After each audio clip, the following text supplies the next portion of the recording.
नमस्कार साथियों। उम्मीद करता हूँ सब बहुत अच्छे होंगे। लेकिन एग्ज़ाम की टकटकियाँ लगातार बजने लगी हैं। कुछ रिजल्ट आ रहे हैं, कुछ एग्ज़ाम आ रहे हैं, कुछ चुनौतियाँ आ रही हैं। अब इतना लंबा वक्त नहीं लगता पीसीएस एग्ज़ाम देने के बाद रिजल्ट आने में। पहले 2 साल, 3 साल, 4 साल का समय लगता था। अब तो अंडर प्रोसेस देखा जाए 10 महीने में प्री मेंस इंटरव्यू सब चीज़ें हो जाती हैं। तो जैसा कि मैं आपको बताऊँ, आज यूपी पीसीएस जो 2022 का फाइनल रिजल्ट आ रहा है, 23 का फाइनल रिजल्ट आ रहा है, 24 का एग्ज़ाम अभी 17 मार्च को है, उससे पहले फाइनल रिजल्ट दे रहे हैं। ये ऐसी अपेक्षा है, पहले 2-3 साल का वेटिंग चलता था। आरओ का एग्ज़ाम भी जैसा कि आप देख पा रहे हैं कि अब 11 फरवरी के दिन बचे नहीं हैं। अब हमारे साथ चुनौती बन जाती है कि लास्ट टाइम पर कुछ उन टॉपिकों की हम फिल्म बनाएं जो एग्ज़ाम की दृष्टि से बहुत इंपॉर्टेंट है। तो आज हम इसकी मैराथन इसलिए लेके आए क्योंकि यूपीएससी के सीसेट के लिए भी इंपॉर्टेंट है, यूपी पीसीएस के लिए भी इंपॉर्टेंट है, और जो बच्चे आरओ दे रहे हैं उनके लिए तो भाई राम बाड़े है आज की क्लास। तो आज की क्लास भी लगभग 2-2.5-3 घंटे में करूँगा, यदि आपका साथ रहा तो, और ईश्वर की कृपा रही तो, क्योंकि कोई प्रॉब्लम्स क्रिएट ना हो, बस मोहब्बत से मध्यम मध्यम प्यार से मोहब्बत से आगे बढ़ेंगे। और रीजनिंग के आने वाले जितने भी 10 साल के प्रश्न हैं उनका अवलोकन भी करेंगे। तो आज की क्लास में हम 3 चीज़ें करेंगे। मुझे लगता है कि आप कॉपी पेन लेके बैठे होंगे मेरी क्लास में। ऐसा दिन नहीं होता होगा कि जब कॉपी पेन के बिना मेरी क्लास में आप आते होंगे। तो सबसे पहले हम टॉपिक को जानेंगे कि ऐसे कौन से टॉपिक है जहाँ से लगभग आरओ में लगभग आप मान के चलें कि 15 क्वेश्चन के आसपास आ जाते हैं। तो ये ऐसे कौन से टॉपिक जो 15 क्वेश्चन आराम से सही करा सकते हैं। उसके बाद इन 15 टॉपिकों में से जो इंपॉर्टेंट टॉपिक है कि जहाँ से प्रश्न आएंगे उनके उसको हम लोग आज पढ़ेंगे भी, यानी कंसेप्ट भी पढ़ेंगे। लगभग 5-6 टॉपिक लगभग मैं खत्म भी करूँगा, ध्यान रखिएगा, मजा आ जाएगा। एंड लास्ट के 10 ईयर के जो पेपर हैं उनका विश्लेषण करके जो बहुत इजी क्वेश्चन है उनको निकालते हुए, लेकिन जो एक्स्ट्रा ऑर्डिनरी क्वेश्चन जहाँ हमें उन्हें अभ्यास करना चाहिए उनको भी लेके हम लोग करेंगे। तो यानी आज 3 एंगल पे क्लास होने वाली है। पहले टॉपिक समझेंगे, इंपॉर्टेंट कंसेप्ट जानेंगे सारे टॉपिकों के, चाहे जो भी इंपॉर्टेंट टॉपिक हैं, और उसके उपरांत हम 10 साल के जितने लास्ट के पेपर आरओ के हैं उनका अवलोकन करेंगे। तो ये हमारी आज पूरी भूमिका है, यदि आप साथ रहेंगे तो मैं कह सकता हूँ प्रॉमिस के साथ कि इस सभा को आज पूरा समापन करने का प्रयास करेंगे। एक बार क्लैपिंग कर दें, सेशन को लाइक शेयर कर दें, और यदि आप कमेंट कर दीजिएगा कि सर बिल्कुल हम तैयार हैं, आज की जर्नी को बिल्कुल मोहब्बत से स्टार्ट किया जाए। राइट, तैयार हैं आप सब लोग? Right, okay. क्लास के बाद पप्पू कुमार मैं बता दूंगा कि लवासना बैच की क्लास कैसे स्टार्ट होंगी, इसकी घोषणा भी जल्द कर लूंगा। जैसे कि आपने देखा होगा पीसीएस का बैच भी हम लोग स्टार्ट कर चुके हैं। क्लासेस उसकी लगातार 1-to-1 चल रही है। जैसे इकोनॉमिक क्लास आज सुबह 9 बजे, पहली क्लास यूट्यूब पे, बाकी क्लास ऐप पे जाएंगे। राइट,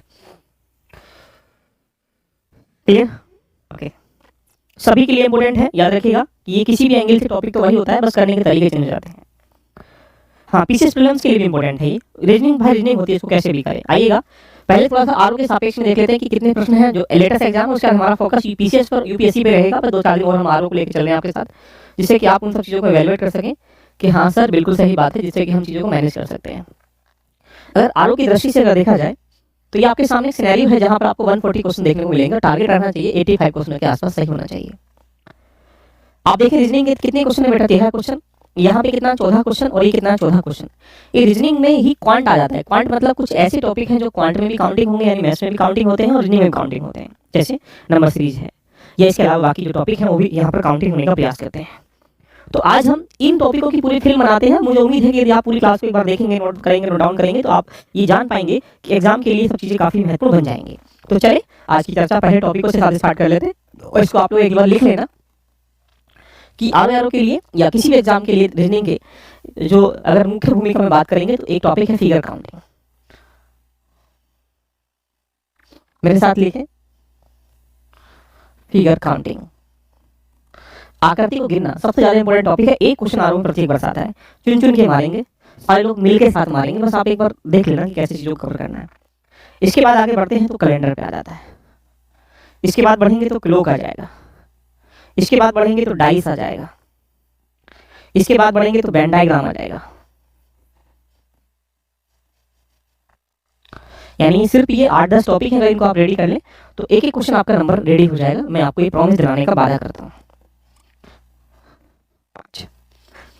6 टॉपिक देखेंगे तो रैंकिंग अरेंजमेंट, सीटिंग अरेंजमेंट नहीं, रैंकिंग अरेंजमेंट। ये बहुत इंपॉर्टेंट टॉपिक है। यहाँ से क्वेश्चन जो है दबा के लेके यहाँ से निकल के आ जाता है। उसके बाद देखेंगे तो डायरेक्शन। उसके बाद जाएंगे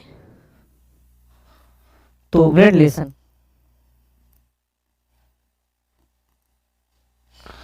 इसके बाद अगर भूमिका बचती है तो फिर आपके पास यहां से निकल के जाएगा मिसिंग नंबर या नंबर सीरीज। मेसिक नंबर और इसी में लिख दीजिएगा नंबर सीरीज। टॉपिक नंबर 10 की तरफ अगर आप कन्वर्ट हो जाते हैं तो फिर जो बाकी लोग बचे हैं जैसे कोडिंग डिकोडिंग है या क्लासिफिकेशन कुछ वर्डों की निकल के आता है तो वहां पे लिख दीजिएगा कोडिंग डिकोडिंग।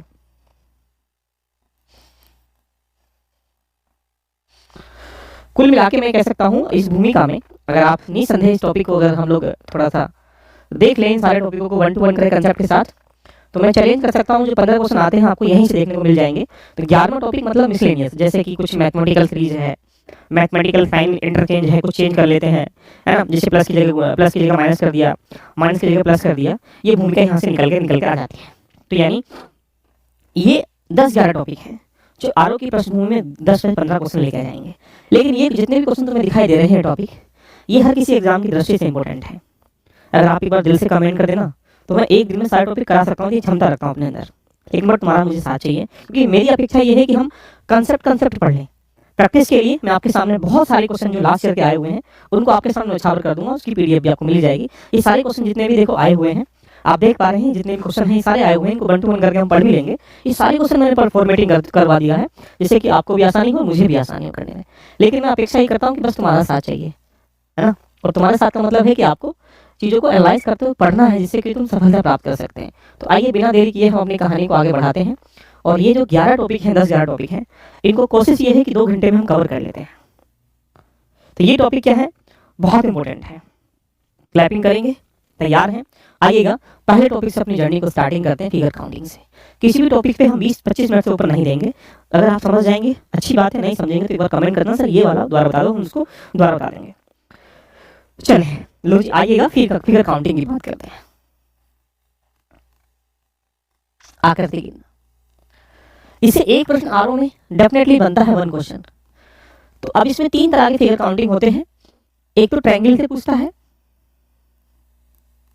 जिसको त्रिभुज कहते हैं,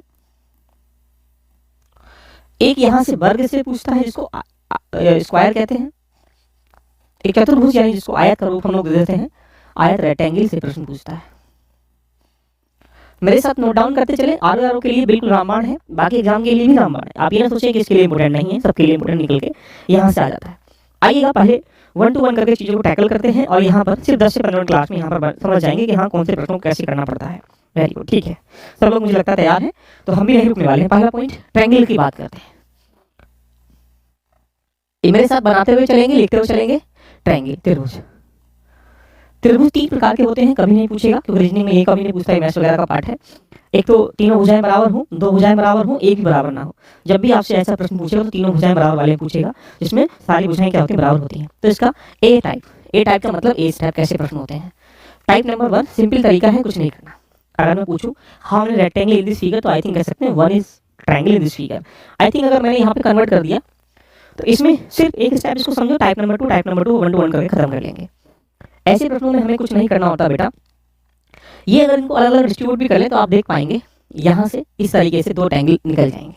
तो अगर हम बोल रहे हैं कि सर एक ये रहा, एक ये रहा, इन आपस में मिलाएंगे तो जब मिल जाएंगे तो ये फिर क्या बनेंगे, ये इस तरीके का रूप धारण कर लेंगे जिस तरीके का रूप इसने धारण कर रखा है ना, ये वाला। तो यहाँ से कितना होगा, एक ये वाला, ये वाला 2 तो थे ही, एक बड़ा मिल जाएगा। जैसा ऐसे कह सकते हैं कि साहब शादी होने के बाद बच्चा की आउटपुट निकल कर आता है, तो पति पत्नी मिलने से बच्चा आता है। ऐसे ही कह सकते हैं कि यहाँ एक एक के मिलने से 2-3 हो जाते हैं। तो यहीं से अब हमें इसमें कुछ भी नहीं करना है, 1 to 1 करके समझना आना चाहिए। 1 और 2 काउंटिंग करेंगे, इनको आपस में जोड़ देंगे, ये आपका आंसर है, कुछ नहीं करना। ध्यान से सुनो, बार बार नहीं सुनना है, मेरी बात को रिकॉर्ड कर लीजिएगा दिमाग में भी और अपने उसमें भी लिखेगा। उसके बाद यहाँ पे ये 3 लाइन खींची रखी है, तो कुछ नहीं करना, काउंटिंग करेंगे 1 2 3 4, इसको आपस में जोड़ देंगे, 3 3 6 4 10 आपका आंसर है। अभी समझ में आया तो कभी मत समझना, ध्यान रखिएगा। ट्रायंगल का ए पॉइंट रेडी हो चुका है, ट्रायंगल का बी पॉइंट चलते हैं, लिखिएगा ट्रायंगल का बी पॉइंट। अगर ट्रायंगल के बी पॉइंट में अगर हमारे सामने ये चीज़ दे रखी है तो आप इसको आराम से निकाल सकते हैं इसमें कितने ट्रायंगल हैं। बट अगर इसने ऐसे करके दे रखा तो कुछ नहीं करेंगे, 1 और 2 लिखेंगे, इसको जोड़ेंगे, कितना हो गया 3। यहाँ पर कितने खाने हैं, यानी कह सकते हैं एक खाना ये, एक खाना ये ले रही है, तो इसको 2 से मल्टीप्लाई कर लेंगे, आंसर कितना आ जाएगा, 6 आपका आंसर है। अगर हम बी पॉइंट पे थोड़ा सा एक क्वेश्चन नोट करना चाहें तो देखो क्या करेंगे। अगर आपके सामने इस तरीके की भावनाओं पे वो तोड़ रहा है कि साहब बताओ इसमें कितने ट्रायंगल हैं, तो यानी 1 2 3 4 5, तो बोलेंगे 3 3 6 4 10 5 15 ट्रायंगल हैं। अगर यहाँ पर उसने 2 ऐसे लेयर मार रखी हैं तो कितना होगा, 1 2 3, तो मल्टीप्लाई 3 से कर देंगे, आंसर आ जाएगा 45। आपका पास ट्रायंगल का ए पॉइंट रेडी हो चुका, बी पॉइंट रेडी हो चुका है। अगर ये हो चुका है तो कमेंट करके बताइएगा कि सर बिल्कुल हम तैयार हैं इस पॉइंट को इस तरीके से पढ़ने के लिए। अगर इस तरीके से पढ़ेंगे तो हम 10 के 10 टॉपिक में करा दूंगा, ये मैं आपके सामने वादा करता हूँ, और प्रैक्टिस भी कर लेंगे। तो यानी ट्रायंगल का ए पॉइंट बी पॉइंट, आओ बात करते हैं सी पॉइंट की तरफ। तो मुझे लगता है इसको आप आराम से 1 to 1 करके आराम से समझ पाएंगे। आइएगा सी पॉइंट पे चलते हैं। सी पॉइंट पे वो खलनायक जो है, यहाँ पे कई सारे क्वेश्चन इस तरीके के डालने की भूमिका में रहता है, और ये भूमिका नहीं रहता है, वो आपसे आनंद लेता है कि बताइए बेटा इसमें कितने ट्रायंगल है, और इससे ये दिमाग में होना चाहिए कि सर इसमें इस प्रकार से क्वेश्चन पूछ लेता है। आपसे पूछेगा कि ऐसी आकृति में कितने ट्रायंगल हैं, आप आराम से उसको बता पाएंगे। कुछ टाइम वेस्ट बिल्कुल नहीं करना है, काउंटिंग करेंगे 1 2 3। तो अगर इसको हम अलग हटा लें तो ये इधर से पलट जाएगा, ये इधर से पलट जाएगा। इसको जोड़ेंगे 3 3 कितना हो गया 6 इसमें ट्रायंगल। इधर काउंटिंग करेंगे 1 2 3 4 कितना हो गया 10, दोनों तरफ कितना हो गया 16। आपका आंसर है, कुछ नहीं करना। आओ मैं ऐसा क्वेश्चन एक को कराता हूँ जिससे कि आप इसको आसानी से समझ पाओ। मुझे लगता है कि अगर ये और थोड़ा बड़ा करने का प्रयास किया उसने, तो ऐसे ऐसे भावनाओं से प्रश्न वो आपसे लेके आ सकता है। उसको आराम से यहाँ पर बता सकते हैं कि बेटा हम सीख चुके हैं, तो हमें कहीं से भी डगमगाना मत, हमने लहरों से रास्ता तय करना सीखा है।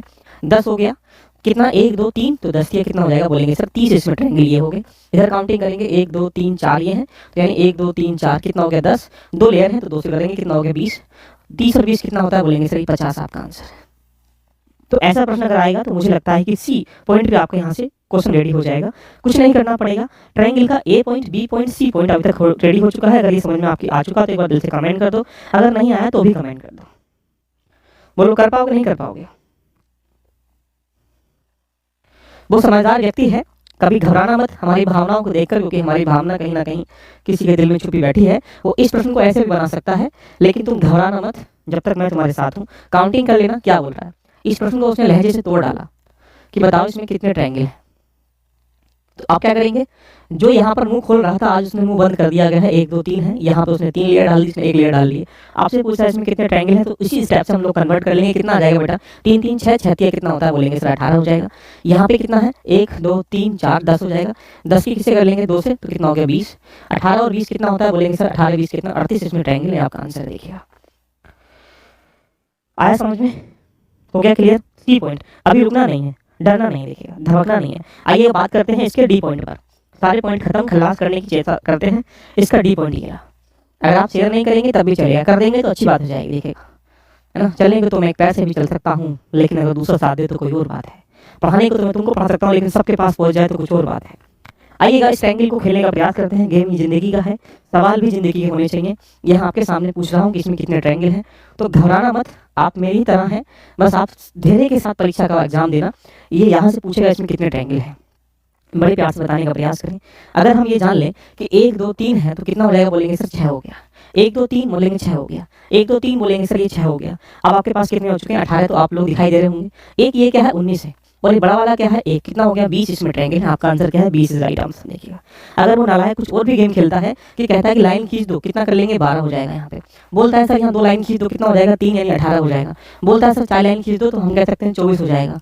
अब आपके सामने गेम ये है 24 18 और ये 12 आपस में जोड़ लो, आंसर निकल के जाएगा। इसको नहीं छोड़ना है और एक बड़े वाले को नहीं छोड़ना है। और ईमानदार व्यक्ति है, अगर मान लीजिए उसका दिल कर रहा है तुम्हारे दर्द को दबाने के लिए, उसने ये भी काम कर सकता है। तो यहाँ पे 1 2 3 इसका भी जोड़ लेंगे और एक बड़ा वाला जोड़ लेंगे, यानी इस तरीके से आपस में कंडक्ट कर सकते हैं, जिसका आराम से आप निकाल पाएंगे। मुझे लगता है कि इस पॉइंट को भी क्लियर हो चुका होगा। अगर मैं इसी डी पॉइंट को, ट्रायंगल के डी पॉइंट को थोड़ी स्पीड से पढ़ा रहा हूँ, लेकिन चिंता मत करना, इतनी स्पीड से कम करोगे तुम पीछे चले जाओगे। अगर इसी प्रश्न को डिजाइन करके मैं कुछ और एंगल लेने का प्रयास करूँ, तो मुझे लगता है कि आपकी छत्र छाया में अब आप आराम से इसको निकाल सकते हैं कि अगर मैं ये ना देके ऐसे दे दूँ तो आप इसको आराम से कर सकते हैं। बताइए बेटा इसमें कितने ट्रायंगल हैं। मुझे भी डर लगा था फासला देख कर, लेकिन मैं बढ़ता गया रास्ता देख कर। या इसको हटाओ, पहले इसी को तुमसे पूछा जाए। तेरे दिल के करीब हूं मैं, कहाँ क्यों?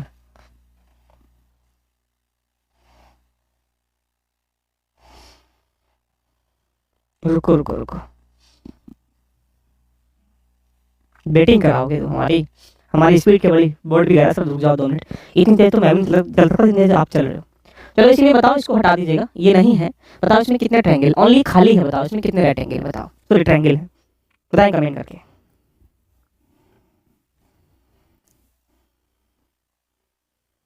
एक बार कमेंट कर दो, सेशन को लाइक शेयर कर देंगे तो मजा आ जाएगा। बताएं इसमें कितने triangle, how many triangle in this figure. तो आई थिंक ये ओनली ब्लैंक है, एक सिंगल पेयर लेयर है, इसमें कुछ नहीं है। बताना है क्या इसका आंसर निकल कर आएगा।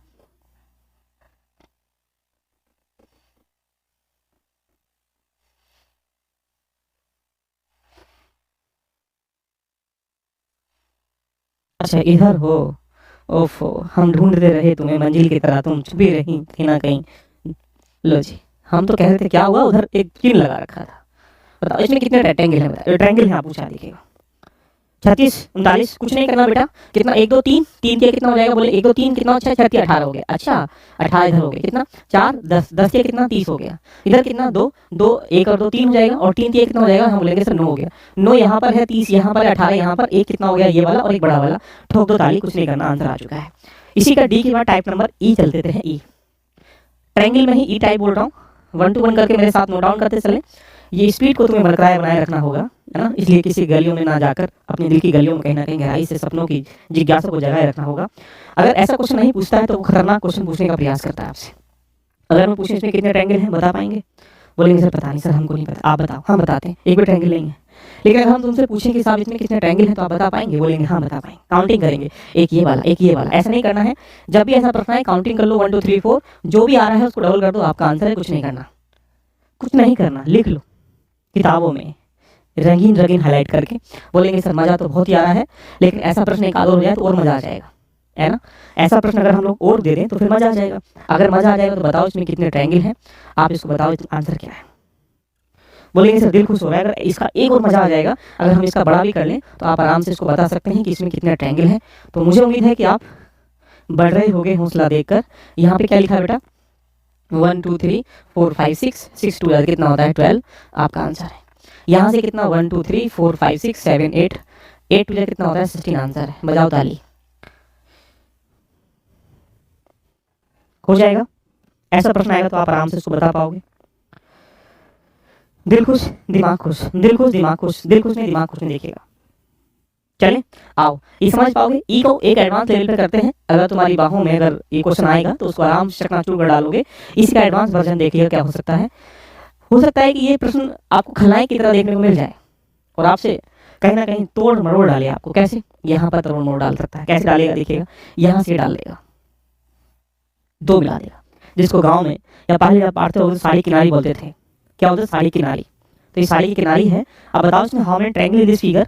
तो आई थिंक आपको एक पॉइंट समझ में आ रहा होगा बेटा कि ये अगर सर हमें ये चीज मिल जाए, एकदम से आंसर बोल देंगे।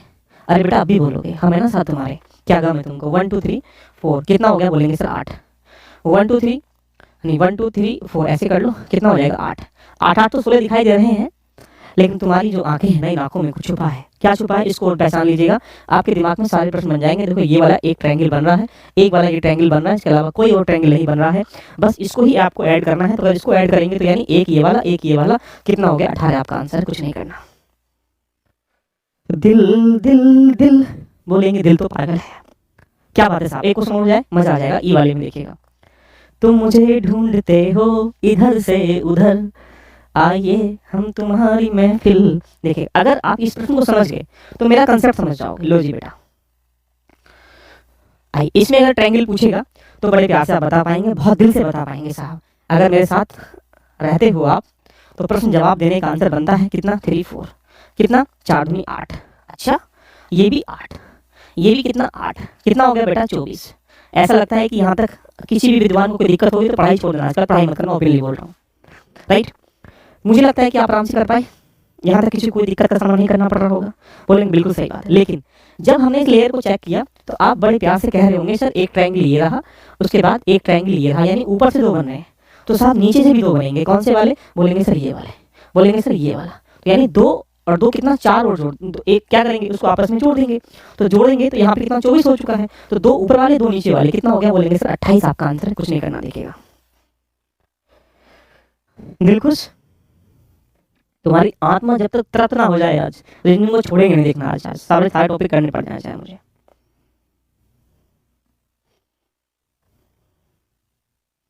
क्लियर।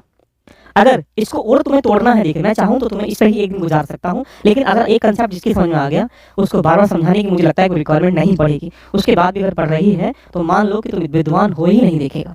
अगर ऐसा करने का मतलब बनता है रिला बाबा, ऐसा अगर प्रश्न तुम्हें दे दिया जाए लल्ला, तो मुझे लगता है कि अब उसकी अर्थियाँ सजा दोगे तुम।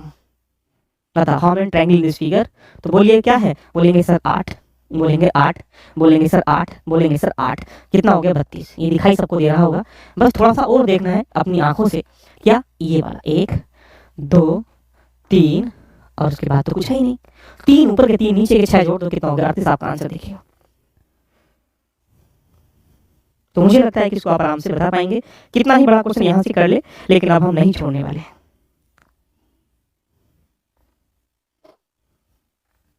दिल खुश हुआ।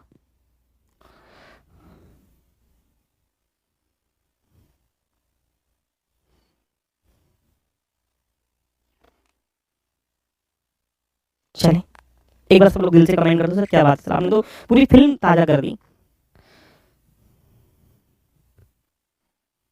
हमने ई तक आ चुके थे अभी त्रिभुज को लेकर, ट्रायंगल को लेकर। सभी एग्जाम के लिए इंपॉर्टेंट है, ये मत समझना। किन लोगों को ऐसा लगा सर वाकई में मजा आ गया सर आज तो।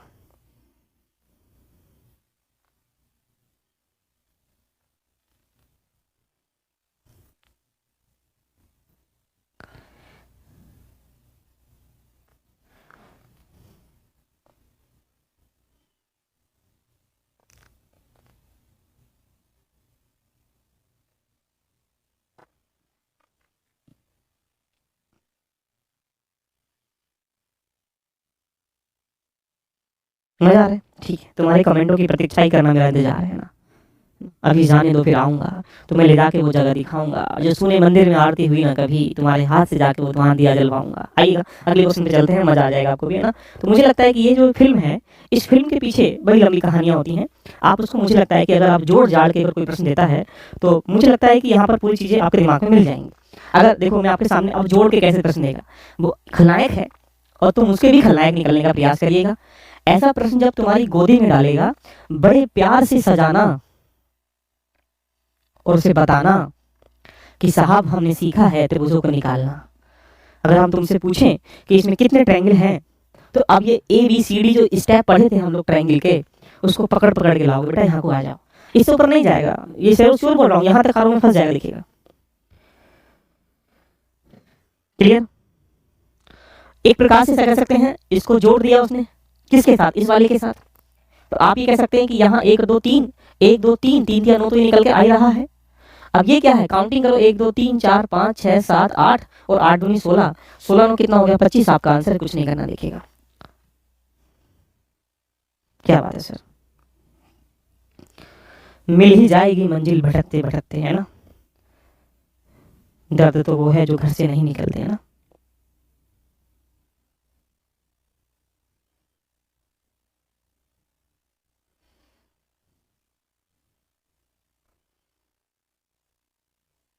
बताएं कमेंट करके।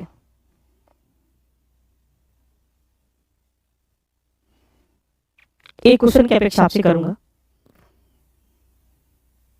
बिल्कुल, वेरी गुड।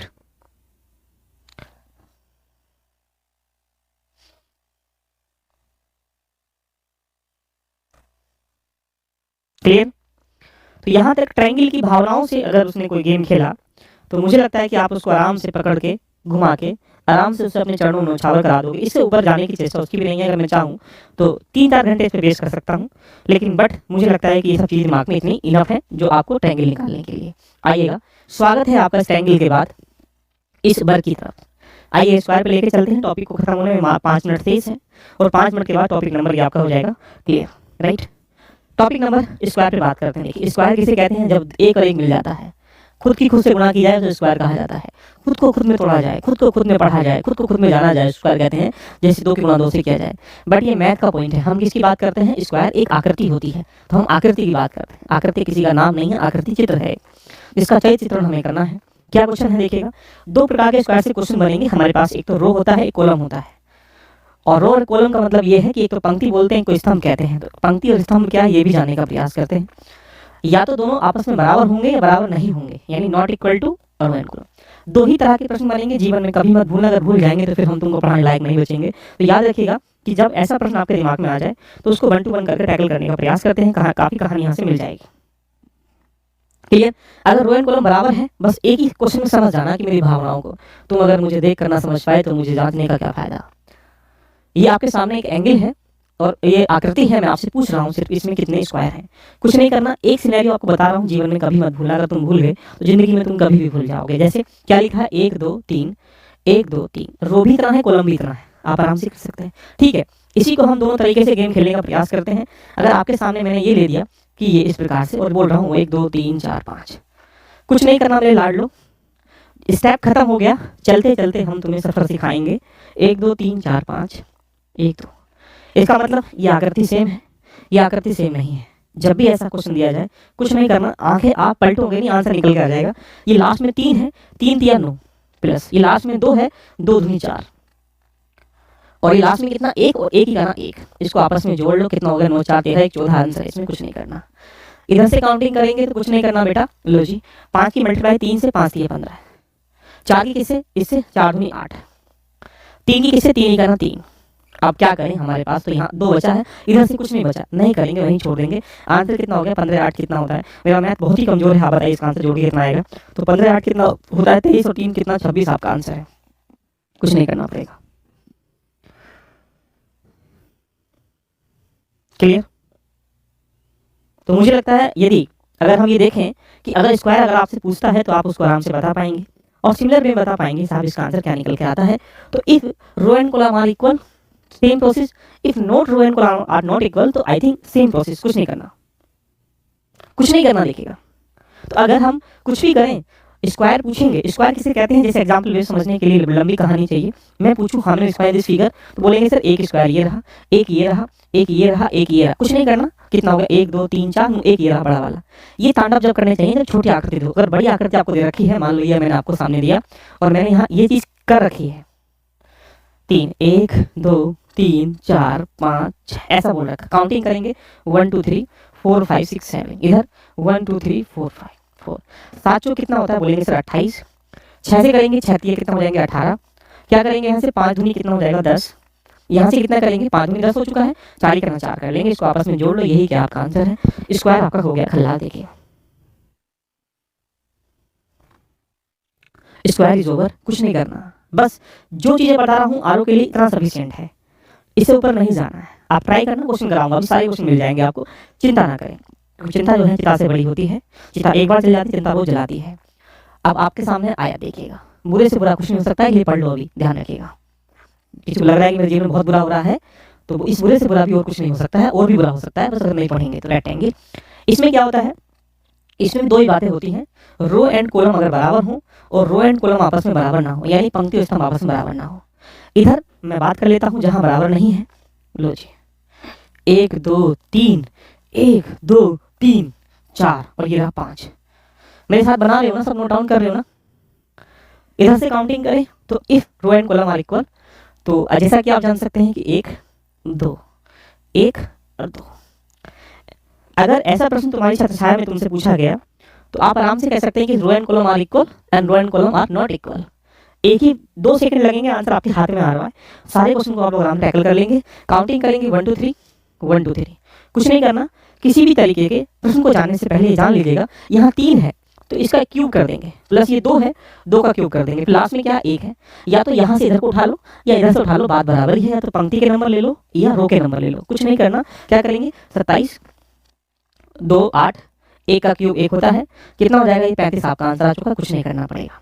इधर की बात करेंगे तो काउंटिंग करेंगे, काउंटिंग क्या करेंगे 1 2 3 4, इधर से 1 2 3 4 5 6, कुछ नहीं करना है, जो भी आपने काउंटिंग किया है उसको जोड़ लो, 1 2 3 3 3 6 4 10 आ गया। इधर से कितना बेटा 1 2 3 3 3 6 4 10 5 15 6 21 आ चुका है। जो भी जोड़ने के बाद रो का सम जो आया है मल्टीप्लाई कॉलम के सम से कर दो, बस आपका आंसर है, कुछ नहीं करना।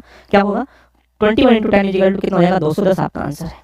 तो अगर पूछेगा इसमें कितने चतुर्भुज आयत हैं तो आपका आंसर कितना है साहब 210 है। इधर पूछेगा तो कितना है, बोलेंगे सर 35 है, 36 सॉरी 27 8 35 36 होता है। वेरी गुड, हाँ हाँ कोई दिक्कत नहीं भाई, हम भी जवान आदमी, रपट जाता है हमारा भी हाथ, तो भाई साहब अगर हमने 35 लिख दिया तो हम आपके आगे हाथ जोड़ लेते हैं, एक कम हमारा आया, लेकिन ऐसा नहीं करिएगा, हमने तरीका बताया है, जोड़ना नहीं बताया आपको मैंने, राइट। रेडी।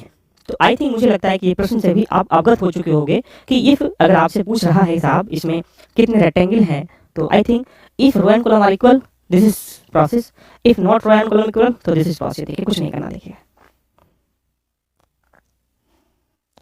चले, कोई दिक्कत किसी के साथ। टॉपिक 1 को खलास कर दें, टॉपिक नंबर 2 पे चलें। 10 टॉपिक की अपेक्षा मेरी कराने की आज, कि आज तुमको देख लूँ तुम में कितना है दम पढ़ने के लायक है।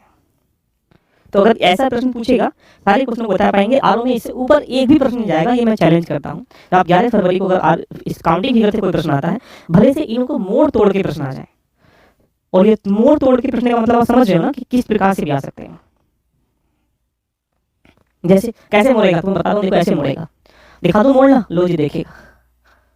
तेरा गम मेरे गम से कितना रे कम है, क्योंकि मेरा गम तो तेरे गम से गम है। अच्छा ठीक है, क्या लिखा है बेटा देखिएगा, यहाँ अगर मैं पूछूंगा स्क्वायर कितना है और मैं पूछूं यहाँ बेटा रेक्टेंगल कितना है, तो आप बोलेंगे सर अभी बताते हैं, हमने आपसे सीखा है काउंटिंग करना, 1 2 3 4 5, इधर 1 2। स्क्वायर पूछने का मतलब मैंने क्या बताया था, मल्टीप्लाई, 5 दूनी 10 प्लस के कितना 4 का ना 4, आगे तो नहीं जाएगा, 3 बचा इधर नहीं है तो कितना होगा 14।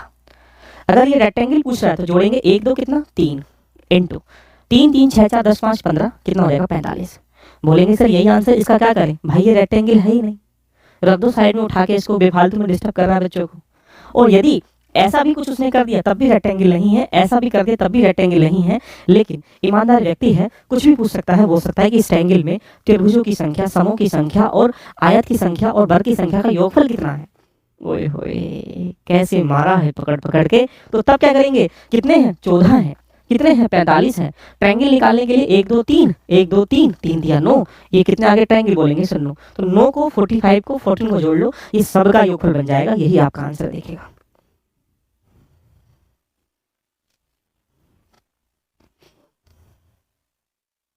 क्या कहना चाहते हो साहब, आया आया मजा नहीं आया बताओ कमेंट करके। बोलेंगे सर आपने तो उसकी फिल्म बना दी, फिल्म बनाना ही जरूरी है ना, क्या कर पाओगे नहीं कर पाओगे कमेंट करके बताइएगा।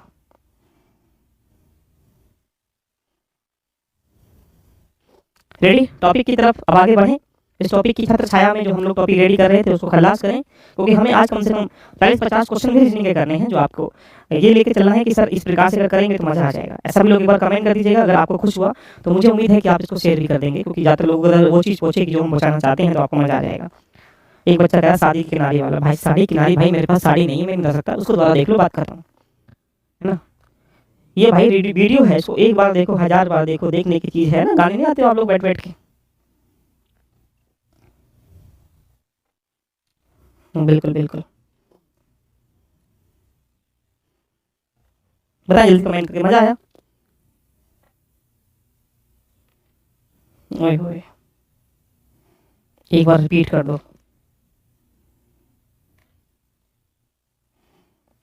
सबको मजा आया ना। चलिए topic 1 is over, topic number 2 पे कमांड करते हैं और उससे ही पिक्चर को पूरा बनाने का प्रयास करते हैं। सारे टॉपिक हम लोग आज कवर करेंगे, लेकिन आपका साथ चाहिए मुझे, बिल्कुल। मैं कमेंट देख रहा हूँ कि तुम कमेंट किस प्रकार से कैसे करते हैं। वाह जी वाह, वैष्णी जी, सौरभ जी, रूपाली जी, है ना, वाह जी वाह। अनुराग देखो मगर प्यार से, भाई साहब देखो ही मत, क्या जरूरत है देखने की भी। चलो ये तो सुपर है, अरे वाह।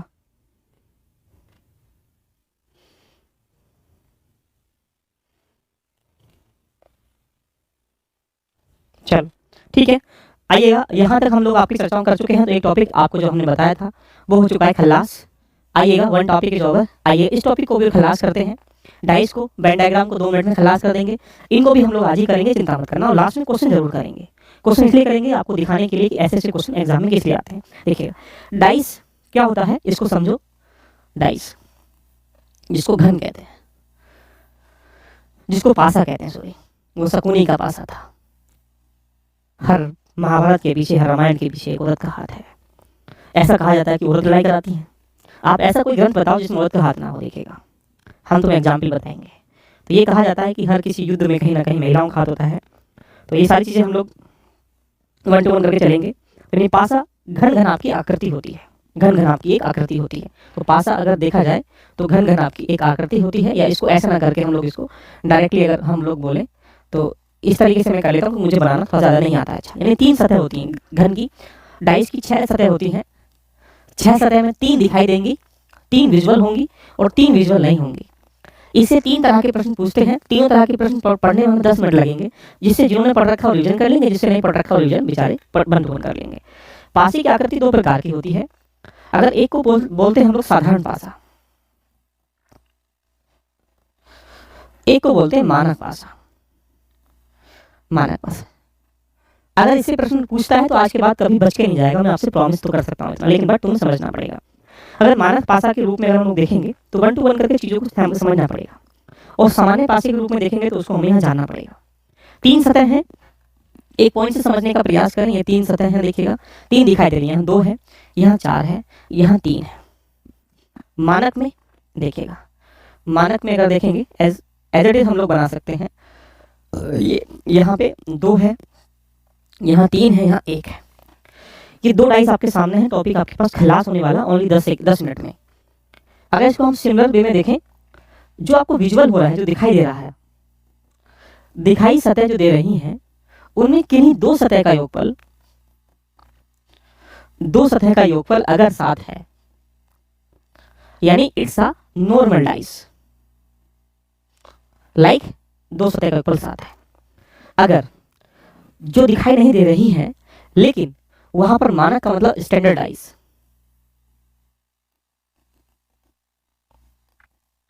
लाइक अब आपको दिखाई दे रही है 3 सतह, 3 नहीं दिखाई दे, 3 इसके पीछे बैठी हुई हैं।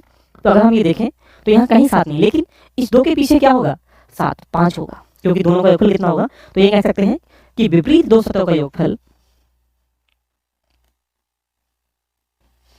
क्या होता है, 7 होता है। तो आई थिंक अगर यहाँ 3 है तो इसके पीछे 4 होगा, इसके पीछे 1 है तो यहाँ पे कितना 6 होगा। It is the standard dice. कभी नहीं भूलेंगे कि जब विपरीत सतहों का योगफल 7 होता है, it's part of the standard dice. यदि विजुअल 2 लेयर्स का सम जो है 7 होता है, it is part of normal dice. खत्म का लास्ट क्वेश्चन नहीं करना। आइएगा, इसके जितने क्वेश्चन बन सकते हैं हम सारी कहानी 1 to 1 करके हम लोग यहाँ पर चलने का प्रयास करते हैं। देखिए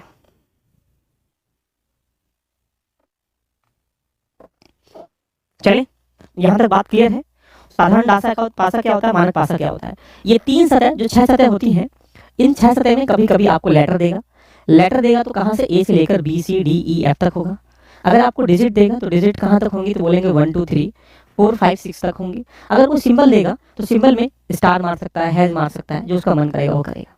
इसमें 3 तरह के प्रश्न बनते हैं। तीनों तरह के प्रश्न को समझने में 10 मिनट लगेंगे, बस प्यार से समझ लेना। कैसा, लिखो type number A, type number A वाला, ये लिख लो टाइप ए। टाइप ए में 2 तरह के प्रश्न बनते हैं। लो जी लिख दिया मैंने, एक तो ए प्रकार के, एक बी प्रकार के। अब ये टाइप नंबर ए में होगा, if a given only 1 dice. अगर एक डाइस दिया गया है, वहां से अगर हम देखेंगे तो ये क्वेश्चन आपके सामने बन जाना चाहिए। अगर हम तुमसे पूछें सिंगल डाइस दिया गया है और आपसे पूछ रहा है कि इनके अपोजिट में क्या है, तो ये आपके सामने बस आपको ये चेक करना है। देखिएगा क्या इसका आंसर निकल कर जाएगा। मान लो यहाँ पर 2 है, 4 है और यहाँ पर 3 है, यहाँ पे 6 है, यहाँ पे 2 है और यहाँ पर देखा जाए 4 है। आप सबसे पहले जब आपको एक डाइस दिया जाए, आंखों से दिमाग से ये सोचिएगा, जब सिंगल डाइस दिया जाएगा पहले डाइस को पहचानो कि डाइस कैसा है। अच्छा ठीक है, डाइस पहचानने का एक तरीका, अगर जो दिखाई दे रहा है 2 सतहों का योगफल अगर 7 है, it is a part of normal dice, है ना। क्या है ये, नॉर्मल डाइस। अच्छा, और जब नॉर्मल डाइस होगा तो उसमें क्या करेंगे, फिर ये पहचानो कि यहाँ कोई सतह का योगफल 7 तो नहीं है, it is a part of standard dice. तो जब एक सतह दी जाएगी, मैं आपसे पूछूं इसी क्वेश्चनों में कि 3 के विपरीत में क्या है, यानी अपोजिट ऑफ 3 क्या है, तो आप बोलेंगे सर आराम से, अगर 3 के विपरीत में पूछेंगे हम क्या क्या किसी का कोई नहीं निकाल सकता, चाहे कोई भी किसी का कोई ना हो, क्योंकि हमें नहीं पता ये तो 7 है, लेकिन इसके पीछे 5 भी हो सकता है, इसके पीछे 6 भी हो सकता है, इसके पीछे 1 भी हो सकता है, जो विजुअल नहीं हो सकते। ऐसे ही 4 के पीछे विजुअल नहीं है, 2 के पीछे विजुअल नहीं है, तो जब भी एक पासा दिया जाए उसमें नॉर्मल पासे में हम कभी नहीं निकाल सकते हैं उसके पीछे क्या क्या होगा, क्यों? क्योंकि हमें कंफर्मेशन नहीं है। लेकिन जब वही पासा क्या होगा, मानक पासा होगा, तो वहाँ ये निकाल सकते हैं कि 4 के पीछे 7 करना तो 3 लगाना पड़ेगा, 2 के पीछे 7 करना तो 5 लगाना पड़ेगा, 6 के पीछे अगर हम लोग क्या बोल रखे हैं भाई साहब 7 तो 1 लगाना पड़ेगा। तो हमें 3 के विपरीत में सिर्फ मानक पासे में निकाल सकते हैं, नॉर्मल डाइस में नहीं निकाल सकते हैं। ये आपका पहला स्टेप रेडी हो चुका है।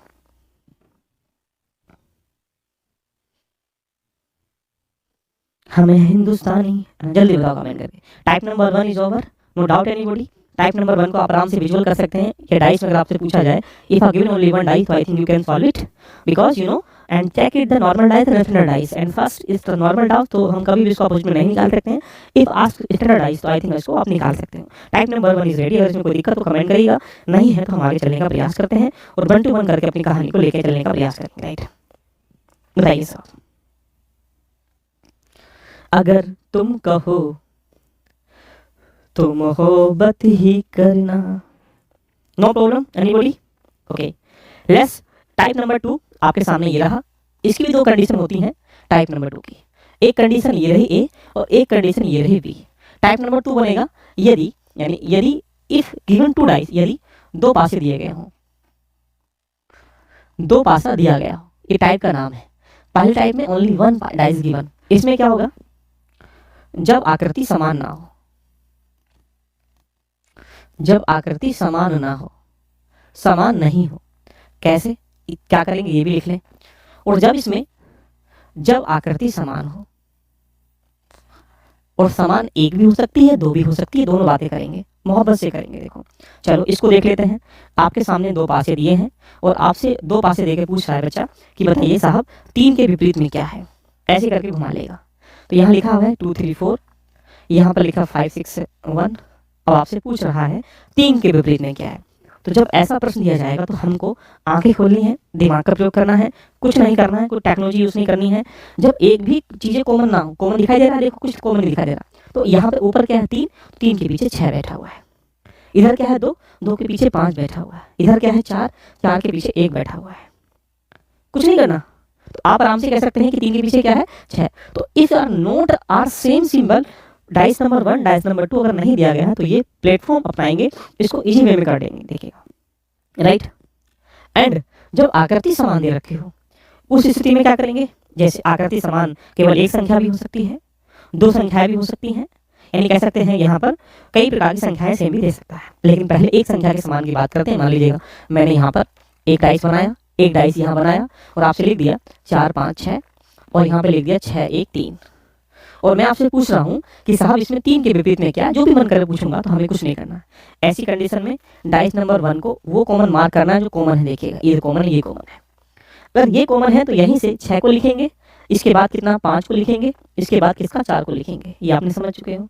इसी तरीके से यहाँ कॉमन जो है, कॉमन के नीचे कॉमन लिखेंगे, इधर से कितना आ जाएगा 1 लिखेंगे, इधर से कितना 3 लिखेंगे। तो आप ये समझ सकते हैं कि एक ऐसा नंबर जो तुमको दिखाई नहीं देगा, अगर ये संख्या है तो 1 से लेकर 6 तक ही लिखेंगे।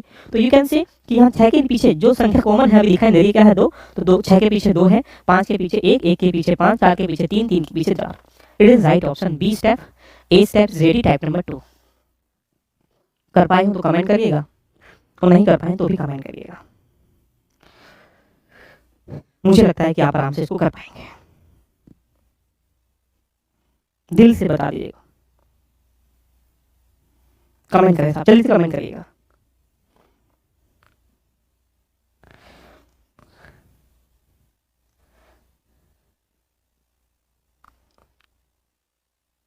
मजा आ रहा है, ठंड में भी पानी पीने की हिम्मत नहीं कर रही, इसलिए पपड़ी जम रही है चेहरे पे भी।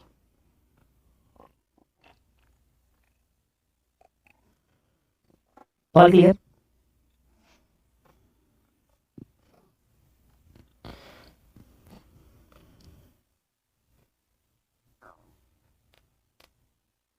अब टाइप नंबर 3 में चलते हैं।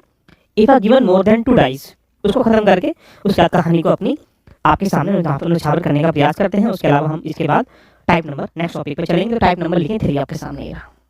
इसके ऊपर कभी भी नहीं जाएगा, तो इफ गिवन 3 और 3 मोर देन या 3 और मोर देन 3, यानी यदि 3 या 3 से अधिक डाइस दिया गया है तो क्या करेंगे। देखो इसको भी समझते हैं, बहुत मजा आ जाएगा। और 1 to 1 करके इसको भी हम लोग यहाँ पर चीजों को आपके दिमाग में रखने का प्रयास करेंगे। चलिए, इसका एक ही स्टेप बनेगा और इसके एक ही स्टेप में पूरी कहानी आपके दिमाग में निकल के आ जाएगी। बाकी हमें इसमें कुछ भी नहीं करना है।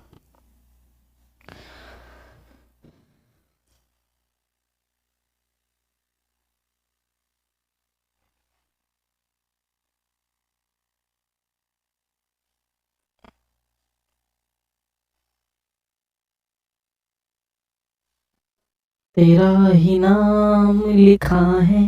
3 डाइस दिए, मान लो 4 5 6 1 2 5 एंड यहां पर लिख दिया उसने 5 4 3। ये आपके सामने डाइस दिया है और आपसे पूछा है कि इसके विपरीत में क्या निकल के आ जाएगा।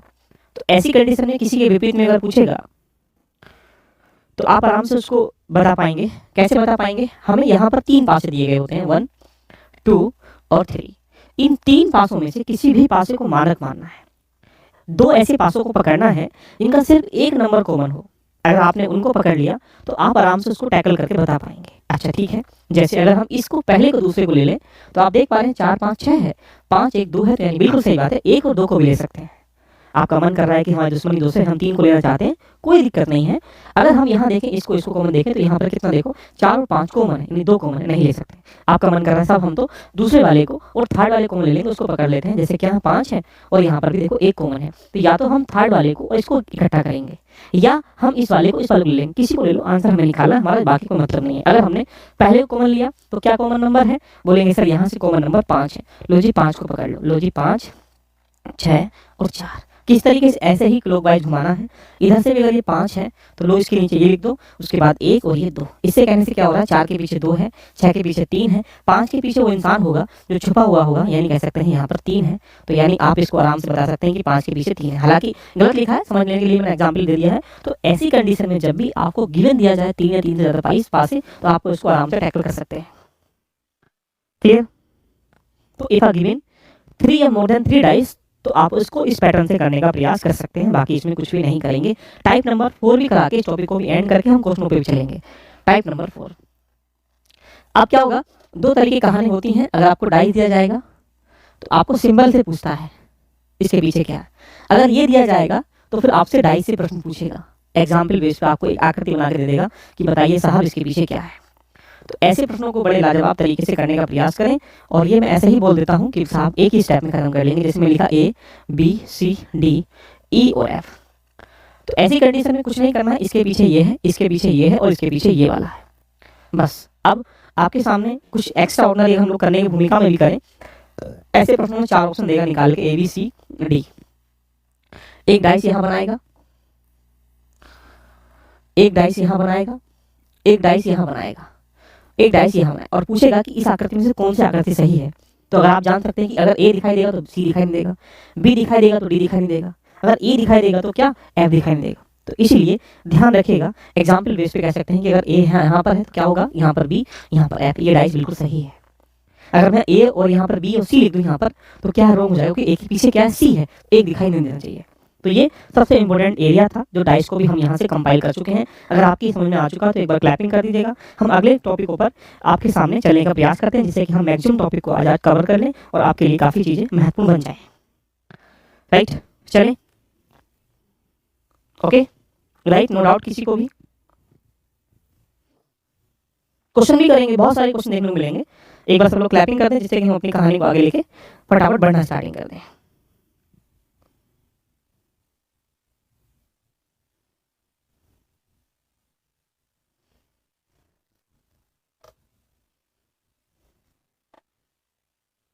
कमेंट करें फटाफट जल्दी से।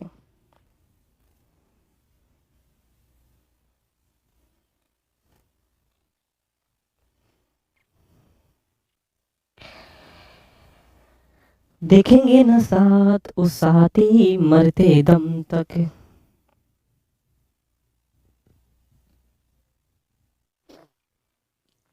चलें? यस, चलो ठीक है। तो 2 टॉपिक आपके हो चुके हैं खल्लास। यहाँ से मुझे लगता है कि ये चीज़ें भी आपके दिमाग में आ गई होंगी। आइएगा इस टॉपिक पे भी बात करते हैं, रैंकिंग अरेंजमेंट। इसमें 4 से 5 प्रकार के प्रश्न बनते हैं जो घुमा घुमा के आपको मारता रहता है। इसको भी हम 5-6 टॉप स्टेप में खत्म करने का प्रयास करते हैं। आइएगा, okay. Topic number ranking arrangement. लो जी, ranking arrangement, seating arrangement, ranking arrangement topic है, याद रखिएगा। कभी सीटिंग तो कैसे भी हो सकती है, ऐसे भी घुमाएगा, ऐसे भी बैठाएगा, लेकिन रैंकिंग का मतलब एग्जाम्पल बेस पे आप इधर से क्या है, तीसरा स्थान है आपका, इधर से भी तीसरा। इसका मतलब कक्षा में बच्चे कितने हैं, बोलेंगे 6 में से 1 घटाओ, कितना बचेगा 5। क्यों, मेरा स्थान यहाँ से है और यहाँ से मेरा तीसरा है, तो 1 2 ये रहा, 1 2 ये रहा, यानी 2 और 2 4 और 1 कितना, ये बैठा 5। इसे कहते हैं रैंकिंग अरेंजमेंट। आइए इसके 5 से 6 क्वेश्चन बनते हैं, उसको भी कमेंट करके समझने का प्रयास करते थे। और इससे 5 से 6 प्रकार के जो प्रश्न हैं वो आगे वालों को मान के चलेंगे, 1-2 प्रश्न वो मिलेगा ही मिलेगा। लिखो टाइप नंबर 1। टाइप नंबर 1 में क्या क्वेश्चन है, एक एक करके मैं 5 स्टेप कराऊंगा। 5 स्टेप में पूरी कहानी है आपके दिमाग में फिर हो जानी चाहिए। ठीक है, ठीक है। चलिए, सब लोग मस्ती के साथ पढ़ रहे हैं मुझे लगता है।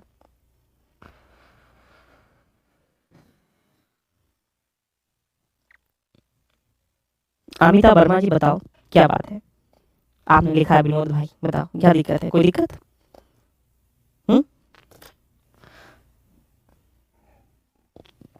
अच्छा, एक बात तो है, आपने मेरे इस परिवार में, जो आपका ये परिवार है अपना LVIS, कुछ सीखा है ना सीखा, लेकिन अनुशासन में कैसे रहा जाता है ये तो सीख ही लिया होगा। इतने सारे बच्चे एक साथ बैठ के पढ़ रहे हैं मान लेते हैं, और एक बच्चा भी चूंचा नहीं कर रहा है, इसका मतलब आप बहुत भाग्यशाली हैं, और तुमसे बड़ा भाग्यशाली मैं हूं, क्योंकि मैं आपको बांधे हुए हूं कि भाई साहब पढ़ाई करनी है।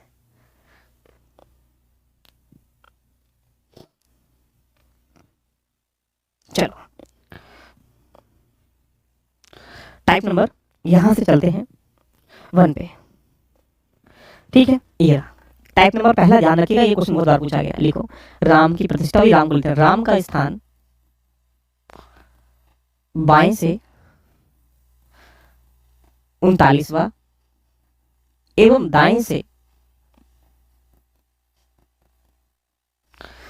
48वां है। तो पंक्ति में कुल विद्यार्थियों की संख्या ज्ञात करें। पंक्ति में स्टूडेंट की, नंबर ऑफ स्टूडेंट कितना है, ध्यान रखें। पंक्ति में स्टूडेंट की संख्या, ऐसा प्रश्न रैंकिंग अरेंजमेंट में आता है। कुछ नहीं करना, टाइप नंबर 1 खल्लास हो चुका है, यहाँ पे कितना 39 है, यही स्थान इधर से कितना 48 है। अब इसे करने के 2 तरीके आप लोग दिमाग में रखो, कोई फॉर्मूला यूज नहीं करना है। देखो बेटा, अगर यहाँ से यहाँ तक ये 39 है, ये वाला 39 है, और ये 39 अगर है यहाँ से यहाँ तक हम लोग देखें, तो इससे पहले कितने बैठे होंगे, 47। तो आप ये कह सकते हैं ये 39 प्लस के 47 को आपस में जोड़ दो, तो कुल विद्यार्थी कितना जाएगा, 6 7 4 7 वाली कितना 86 आपका आंसर है।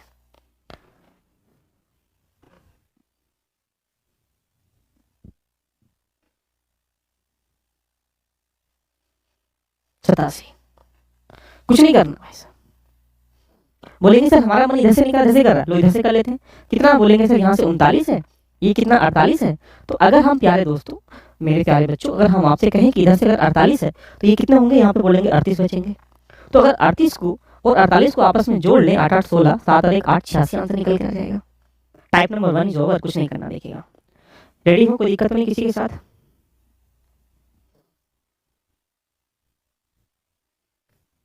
कोई दिक्कत तो नहीं किसी के साथ? चलो, अब टाइप नंबर 2 फटाफट देखो। 2 टाइप, मजा आ जाएगा। 5-6 टाइप है, सारे करा दूंगा, प्रैक्टिस तो तुम खुद भी करोगे, हम भी क्वेश्चन के साथ करेंगे। 40 विद्यार्थी कक्षा में, या 40 विद्यार्थी की पंक्ति में राम का स्थान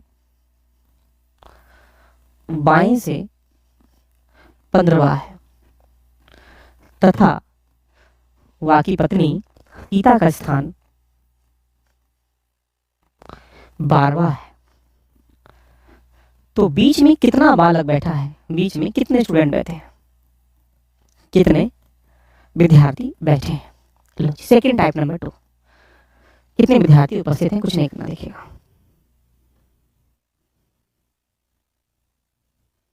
क्लियर? तो अगर ऐसा प्रश्न आएगा टाइप नंबर 2 में, तो उनकी गलियों से निकल निकल के दबा दबा के पटकोगे कि बेटा ऐसे प्रश्न हमसे मत पूछा करो। यहाँ से यहाँ तक कितना है, 40 लल्ला है। अब ये बोल रहा है साहब यहाँ से 15वां है किसका, राम का। राम यहाँ से 15वें स्थान पर बैठा हुआ है। बिल्कुल सही बात है भाई साहब। इधर से सीता बेचारी दाएं से बैठी है 12वें स्थान पर। तो आप बड़े प्यार से कह सकते हैं अगर 15वां स्थान ये है और 12वां स्थान ये है, बताओ इसका आंसर क्या है? जल्दी से कमेंट करो, इसका आंसर क्या निकल कर जाएगा। कमेंट करो फटाफट, जल्दी से कमेंट करिएगा। तो आप आराम से कह सकते हैं कि 15, यानी आप सिमिलर वे में 14 विद्यार्थी इधर, 15 विद्यार्थी हो गए, 11 इधर, 12 हो गए। 15 और 12 कितना होता है, 27 होते हैं। कुल विद्यार्थी कितने हैं, 40। 40 में 27 घटाएंगे तो कितना बचेगा, 13। तो 13 लल्ला लल्ली जो बैठे होंगे वो कहाँ बैठे होंगे, इनके बीच में बैठे होंगे। यही आपका आंसर है, देखिएगा। क्लियर? कभी भूलेंगे? बताओ ना कमेंट करके।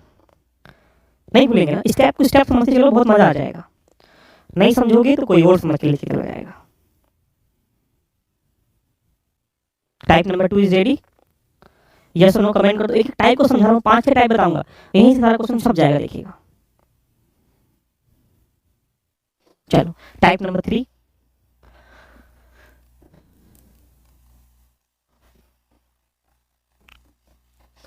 ए का स्थान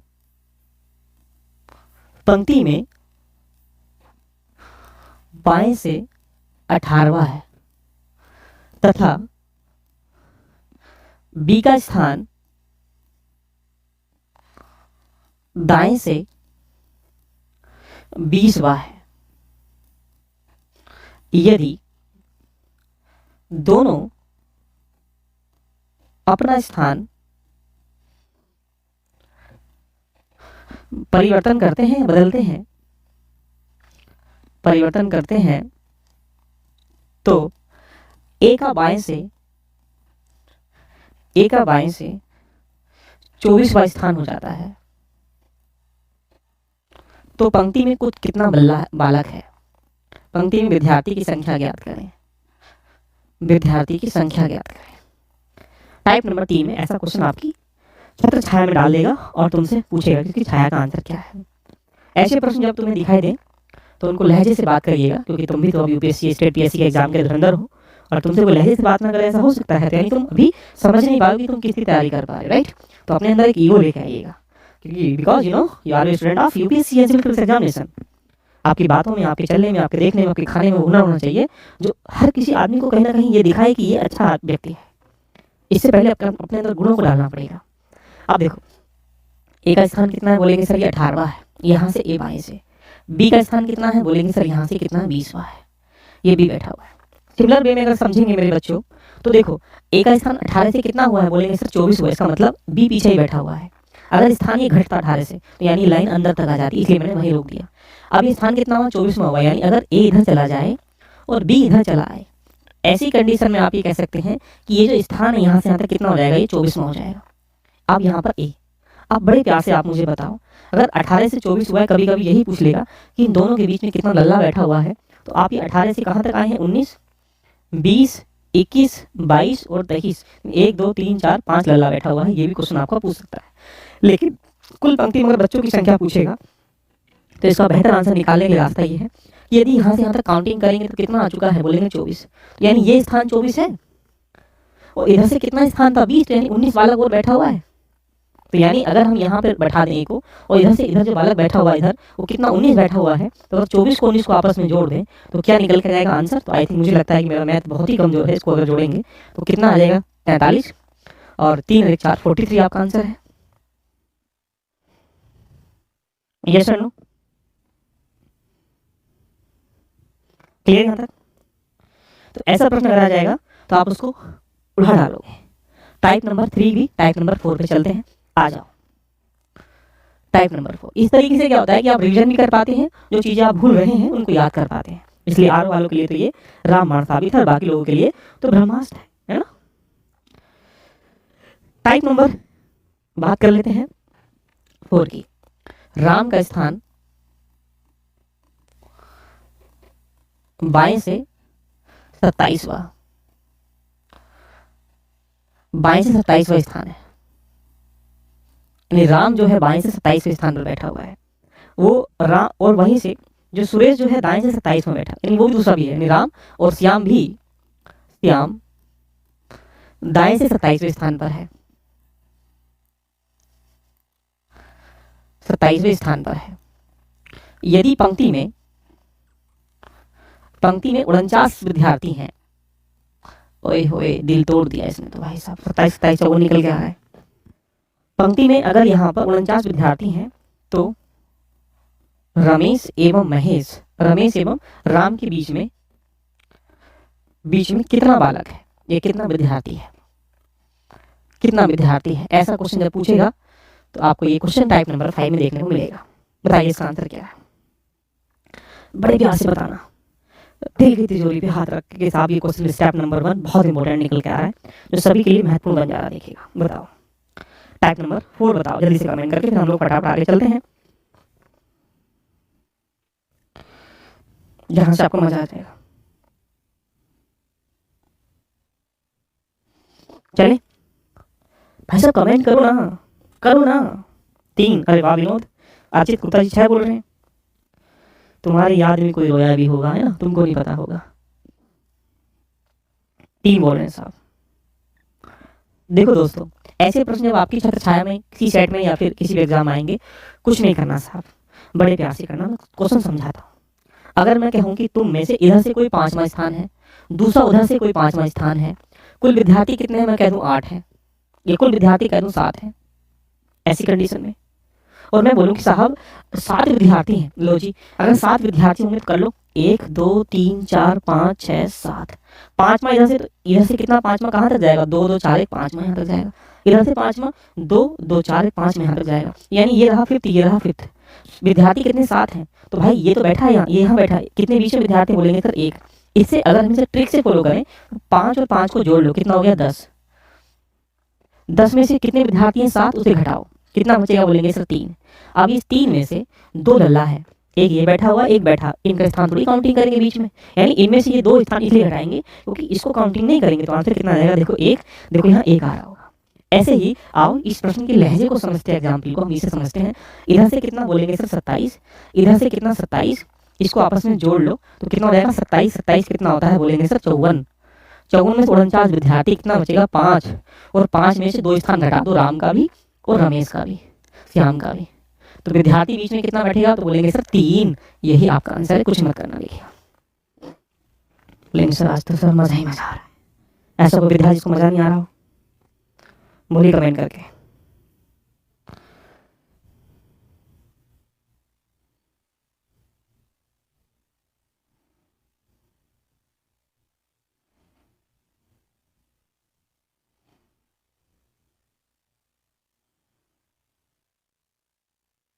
बोलिए साहब,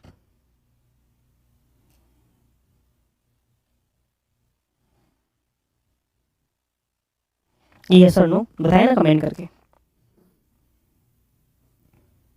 क्लियर है यहाँ तक।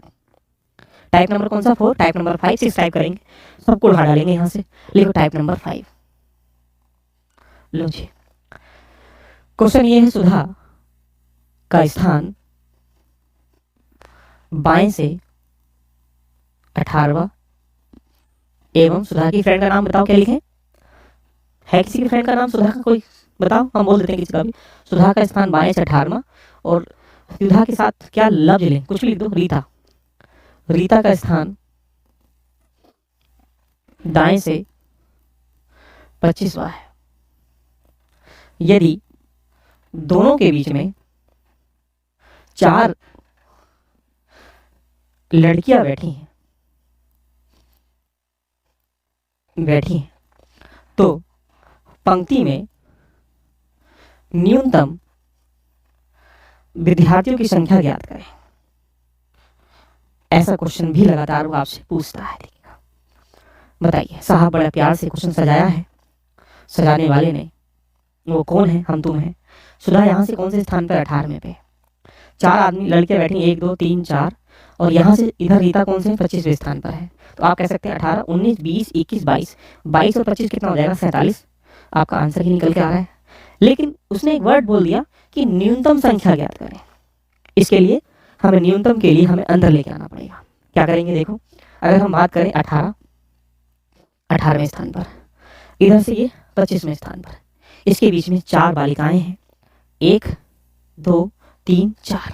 इसका मतलब अगर ये 25वां स्थान है तो ये 24वां होगा, ये 23वां होगा, ये यहाँ से 22वां होगा, यहाँ पे 21वां होगा और ये जो होगा ये 20वां होगा और इधर वाला कितना होगा ये 19वां होगा। अब हम तुमसे पूछ लें कि साहब इसमें न्यूनतम संख्या कितनी है, तो आप आराम से कह सकते हैं बड़े प्यार से कि सर एक प्यार से आपने थोड़ी देर पहले बताया था कि यहाँ से 19 विद्यार्थी बैठे हुए हैं और यहाँ ये जो संख्या है वो इधर से 18 है, तो इस 18 को 19 को जोड़ लें तो आप कह सकते हैं 37 आपका आंसर निकल के आ जाएगा।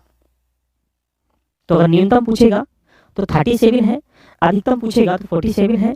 दोनों ही ऑप्शन यहाँ निकल के यहाँ से आ रहे हैं। क्लियर?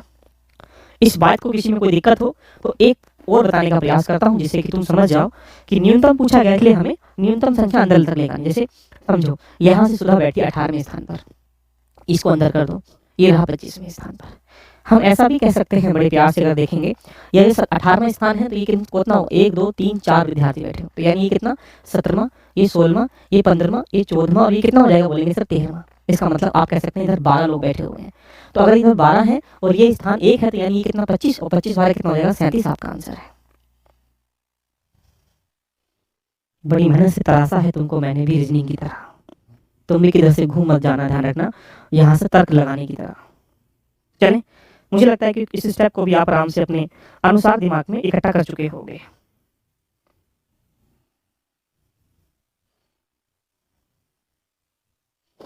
इस स्टेप का लास्ट क्वेश्चन नंबर टॉपिक 6, फिर अगले उस पे पॉइंट पे चलते हैं। देखिएगा टाइप नंबर 6 देखिए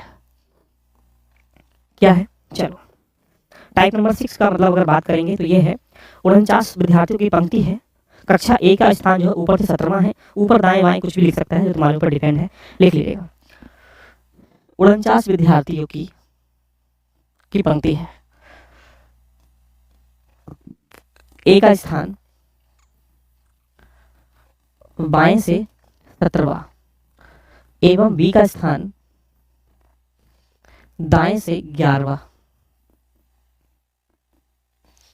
और सी ए और बी के मध्य में बैठा है, मध्य में बैठा है। समझ रहे हो ना प्रश्न कैसे बना है, किधर से तुम्हारे दिमाग में मारेगा। तो अब इससे क्या क्वेश्चन पूछेगा, यही पूछेगा कि बी और सी के बीच कितने लोग हैं, बी और सी के बीच कितने लोग हैं, कितने विद्यार्थी। मुझे ये आपका पास क्वेश्चन निकल के आ रहा, बताएं कमेंट करके।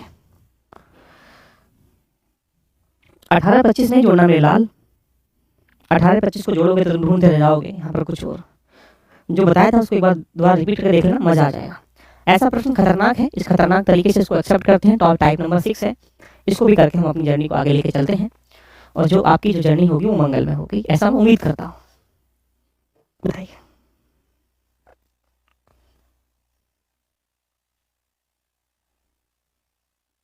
क्लियर। अब देखो ऐसे प्रश्न में हमें कुछ नहीं करना, देखिएगा बड़े लॉजिकल पैटर्न से बताने का प्रयास करना। बताओ इसका आंसर क्या निकल के आ रहा है।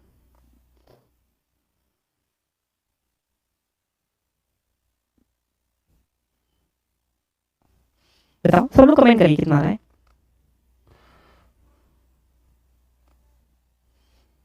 बताएं साहब कमेंट, इसका आंसर क्या है। देखो प्यार से समझना, बहुत मजा आ जाएगा। यहाँ से यहाँ तक 49 बच्चा बैठा है, विद्यार्थी बैठा हुआ है। कितने लोग हैं 49 है। यहाँ से बोला ए का स्थान बाएं से 17वां है, यानी ए जो है यहाँ पर 17वें स्थान पर है, बी उधर से 11वें स्थान पर, बी इधर से कौन सा है 11वां स्थान, बी 11वां। अब आप ये बताओ ये 17वां स्थान है, ये 11वां स्थान, इनके कहीं ना कहीं बीच में सी बैठा हुआ है, जैसा कि आप इसे देख पा रहे होंगे। अगर 17 को 18 को जोड़ लें तो आप ये कह सकते हैं 49 में से अगर 17 18 28 को घटाएंगे तो जैसा कि आप याद कर पा रहे होंगे, मुझे ऐसा लग रहा है 21 बच रहा होगा। अब अगर 21 बच रहा है, मुझे आसपास लग रहा है 21 बच रहा है। अब 21 में यहाँ से यहाँ तक जो संख्या है वो 21 विद्यार्थी बैठा हुआ है। इन दोनों के बीच में एक विद्यार्थी तुम्हें बैठाना है जिसका नाम सी है। तो अगर सी को यहाँ बैठाओगे तो आप ये कह सकते हैं कि यहाँ 21 में से एक तो गया सी वाला। अब कितने बचे 20, 20 में से 10 इधर, 10 इधर, क्योंकि वो कह रहा है मध्य में बैठा हुआ है। तो यानी 10 विद्यार्थी इधर हैं, 10 विद्यार्थी इधर हैं। अगर हम आपसे पूछ रहे हैं कि इन दोनों के बीच में कितना आदमी निकाल लिया, तो आप कह सकते हैं कि सर सी और बी के बीच में 10 है। यहाँ से ये पूछेगा कितना हो जाएगा बेटा, ये भी 10 हो जाएगा। अगर ये पूछता है कि स्थान बाएं से सी का स्थान कौन सा है, तो आप आराम से कह सकते हैं कि सर ये 17 स्थान ये हैं, 17 10 कितना 27, और 27 28वें स्थान पर ही बैठा हुआ है। अगर ये इधर से पूछता है कि यहाँ से दाएं से सी का स्थान कितना है, तो आप कह सकते हैं सर ये जो 11वें स्थान पर तो ये है, 11 10 कितना होता है 21, 21 और कितना हो जाएगा 22। तो यानी सी जो है इधर से कौन से स्थान पर है, इधर से कौन से स्थान पर है, इन दोनों के बीच में कितने हैं। सारे क्वेश्चन अगर मिला उठा के कुछ भी पूछ लेगा आप उसको आराम से बता पाएंगे। बोलिए साहब। तो मुझे लगता है कि ये जो टॉपिक है ये भी आपकी बाहों में आ चुका है। अब आराम से इसको मोहब्बत से अपने दिल की गहराई में लेके चले जाइएगा, और मुझे लगता है कि ये आरओ के लिए काफ़ी इंपॉर्टेंट चीज़ें यहाँ से बन जाती हैं। लो ये टॉपिक मैंने खलास कर दिया। सोच रहे हो ना, देख लो ना क्या हो रहा है आज ना, जम रही है महफिल तुम्हारी बिरानियाँ की, है ना। कितने लोगों को मजा आएगा कमेंट करके बताइए। सर वाकई में आज तो ऐसा लग रहा है जैसे कि हमको रीजनिंग को 2-3 घंटे की क्लास मिल जाए, 3 घंटे सारी खत्म कर डालूंगा। ये सच है? कितना मजा आया बताओ, कमेंट सभी लोग बताइएगा।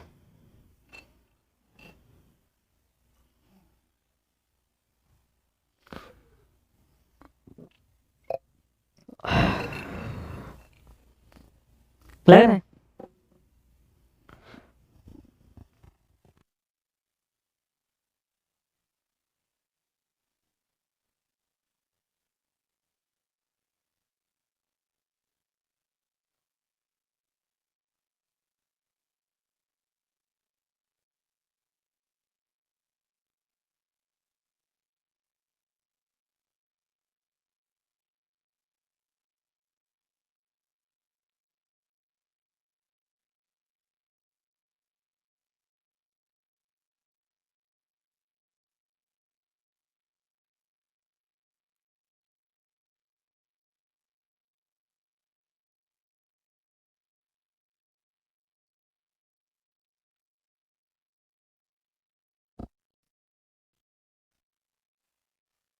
क्लियर? यहाँ तक मजा आया?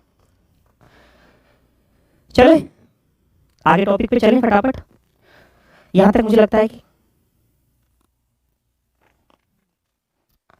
अगले टॉपिक को भी खलास करते हैं। मुझे लगता है कि यहाँ तक 1 2 3 टॉपिक अभी हुए हैं। अच्छा 3 टॉपिक को हमने छोड़ा नहीं, बिल्कुल आराम से पढ़ने का प्रयास किया।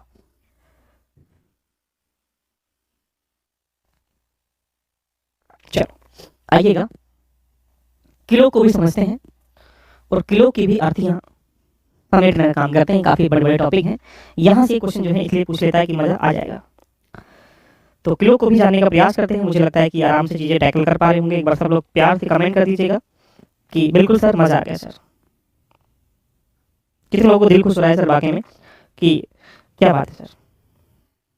तो किलो को भी जिसने पढ़ रखा है वो रिविजन कर लेगा, जिसने नहीं पढ़ रखा है वो पढ़ लेगा। यानी सारे क्वेश्चन यहाँ से आपको देखने को यहाँ से मिल जाएंगे। और किलो के सापेक्ष में अगर देखा जाए तो 3 तरह के 4 तरह के प्रश्न बन जाते हैं। तीनों तरह के प्रश्नों को हम विदिन 10 सेकंड में मजा आ जाएगा। चलो तो आइएगा किलो की भी यात्रा को मंगल में बनाते हैं। किलो मतलब घड़ी। इस घड़ी से 3-4 प्रकार के प्रश्न पूछे जाते हैं। मैं यहाँ से एक एक स्टेप बताता हुआ चलूंगा, जिसमें टाइम तुम्हारे पास तो बिल्कुल है नहीं और मेरे पास भी तुम्हारे आधार पर नहीं होता है। एक तो प्रतिबिंब से प्रश्न पूछता है। प्रतिबिंब मतलब जैसा कि इमेज से प्रश्न पूछता है। उसके बाद आगे इसकी कहानी को अगर आप लेके बढ़ते हैं तो प्रतिबिंब के अलावा जाते हैं तो वो कोण से प्रश्न पूछता है। कोण मतलब इतने बजे कितने घड़ी के कोण बन रहा होगा, तो यानी एंगल से प्रश्न पूछता है। इसके बाद जाएंगे तो वो टाइम से प्रश्न पूछता है। और इसके बाद अगर जाएंगे तो एरर से प्रश्न पूछ लेता है, घड़ी इतनी लेट होती है ऐसा प्रश्न। 4 ही प्रकार के क्लॉक प्रश्न होते हैं। इसके अलावा किसी भी दरिया में जाओ इसके अलावा प्रश्न होता ही नहीं है। बट हाँ टाइम वेस्ट करने के लिए इसको हम लोग कितना बड़ा भी कर सकते हैं, लेकिन बट यहाँ एंगल निकाला है तो 30h माइनस, इसको रट लो बस, 30h माइनस 11/2m करना है। ये क्या है सब बता दूंगा, लेकिन फिर भी इसको दिमाग में रखिएगा कि हाँ हमेशा अगर आपसे पूछा गया तो यही निकालना है। टाइम पूछा गया तो 2/11, ये क्या है इसको भी बता दूंगा कि A1 प्लस माइनस A2, यानी प्लस माइनस क्या है इसको भी मैं आपको बता दूंगा। लेकिन याद रखिएगा कि A1 प्लस माइनस A2। इसके लिए ये प्रतिबिंब 2 तरह का होता है, एक जल में यानी एक दर्पण में। तो अगर दर्पण प्रतिबिंब की बात करें और जल प्रतिबिंब की बात करें तो देखने का प्रयास करें। दर्पण प्रतिबिंब में अगर घड़ी 11 घंटे से काउंटिंग कर रही है तो 11:60 में से घटाओ। अगर जल की बात कर रही है तो 18:30 में से लेस करना है। यहाँ पर अगर 24 घंटे की तो 23 60 में से लेस करना है। अगर यही कहानी सेकंड में जा रही होगी तो तुम क्या करना है, 11 59 60 कर देना है। अगर यही कहानी जा रही होगी तो 23 59 60 कर देना, बस। इसके अलावा ये स्टेप रेडी, ये स्टेप रेडी, ये स्टेप रेडी, एरर वाले प्रश्न को हम जो दिया गया होगा उससे हम लोग कवर कर लेंगे। अगर इसे समझ चुके हो तो आइएगा हम 1 to 1 करके अपनी कहानी को लेकर चलता हूँ और एक एक क्वेश्चन सबकी दरिया में उतारते हैं और सबकी दरिया सारे प्रश्नों को टैकल करते हैं। क्या लिखा है, question number type number, question number पहला, यदि किसी घड़ी में वास्तविक समय, if a real time of watch is, वास्तविक समय 9:45 है तो दर्पण प्रतिबिंब ज्ञात करें। तो अब हमें इसके लिए कुछ नहीं करना है, हमारे पास एक मानक समय होता है। कहानी किससे है, 9 घंटे है, 11 घंटे वाले को लिख लेंगे। कहानी सेकंडों में है तो 11 59 और 60 कर लेंगे। इसमें से क्या है, मानक समय ये है, इसके नीचे लिखेंगे वास्तविक समय। और वास्तविक समय अगर देखेंगे तो कितना जाएगा, 9 45 और ये 40। अब इसके पीछे अगर हम लोग देख लें तो इसका हमें क्या करना है, अब क्या करना है, मानक समय हो गया, वास्तविक समय हो गया, अब ये दर्पण समय यहाँ निकल के आ जाएगा। हमेशा लेस करना है, कितना, 60 में 40 20, 59 में से अगर घटाएंगे तो 14 और 9 में से 11 में से घटाएंगे 2 2 14 20, ये इसका राइट आंसर आ जाएगा। टॉपिक हो गया ये भी खल्लास टाइप। तो यानी अगर आपसे पूछेगा सिमिलर वे में, अब आपके पास 2 क्वेश्चन बन सकते हैं। अगर ये वास्तविक समय देगा तो ये पूछेगा, ये देगा ये पूछेगा, ये हमेशा एक ही रहेगा। अगर यही कहानी मैं यहाँ पर 19 घंटे कर लेता तो आप ईमानदार यहाँ 23 कर सकते थे, लेकिन बट ये समझदार को इशारा काफ़ी है कि हमें कैसे कैसे चीज़ें कन्वर्ट करनी है, ये आपके दिमाग में फिल्म हो जानी चाहिए। यही कहानी अगर वो वाटर पे लेगा तो हम वाटर का प्रश्न अभी भी किसी एग्जाम में आज तक नहीं बना है, सीसेट के किसी भी पेपर में चेक कर लीजिए। लेकिन अगर दिया जाता है तो वहाँ पर 18-30 में से लेस कर लेंगे और यदि सेकंडों की बात आएगी तो वहाँ 18-30 में से 1 मिनट निकाल के 60 मिनट को वहाँ कर लेंगे, तो 18-29-60 कर लेंगे, तब भी हम इसको निकाल पाएंगे। तो ये टाइप रेडी है। तो बताइएगा सर बिल्कुल नहीं तो खत्म हो गया, कुछ नहीं करना है। अब इसके लिए कितने प्रश्न करते रहो वो तुम्हारे ऊपर डिपेंड है। जल प्रतिबिंब का समय इतना है तो उसका दर्पण प्रतिबिंब कितना होगा, रियल टाइम कितना होगा, ये कितना होगा, ये सब कुछ हम सिमिलर वे में खत्म कर चुके हैं। इसको कहते हैं रिवीजन करना, प्रैक्टिस करना, समझना, कंसेप्ट को जानना। ये सुनो बताओ, आइएगा इसकी भी अर्थ ही बताते हैं कि इसके पीछे लॉजिकल कहानी क्या है। कुछ नहीं करना, इसके लिए भी सिर्फ इतना ही क्वेश्चन आपसे पूछता है, उसको हम लोग बता पाएंगे। चलिए साहब, ये सुनो बताएं कमेंट करके। रेडी है, कोई दिक्कत तो नहीं किसी के साथ?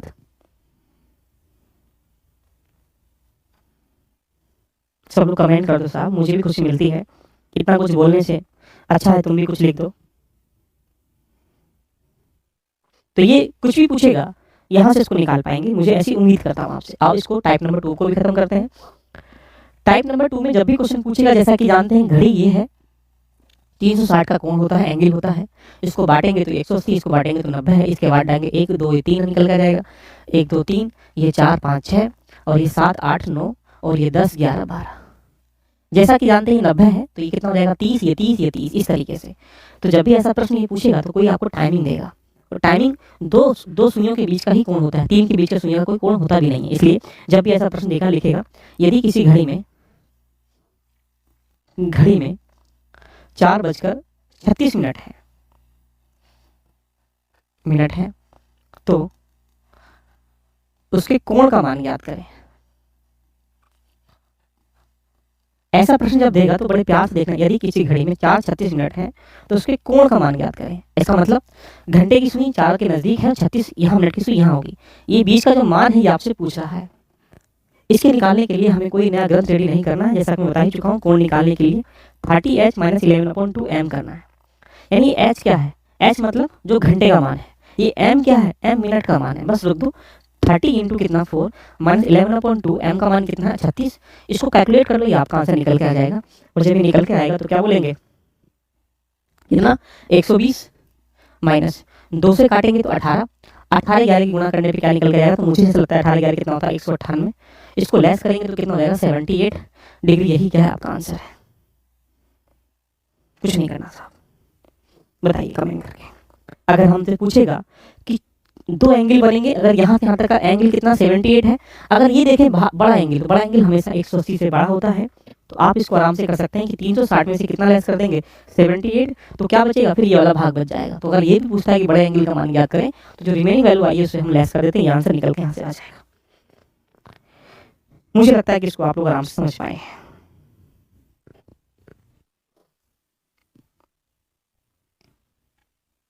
रेडी?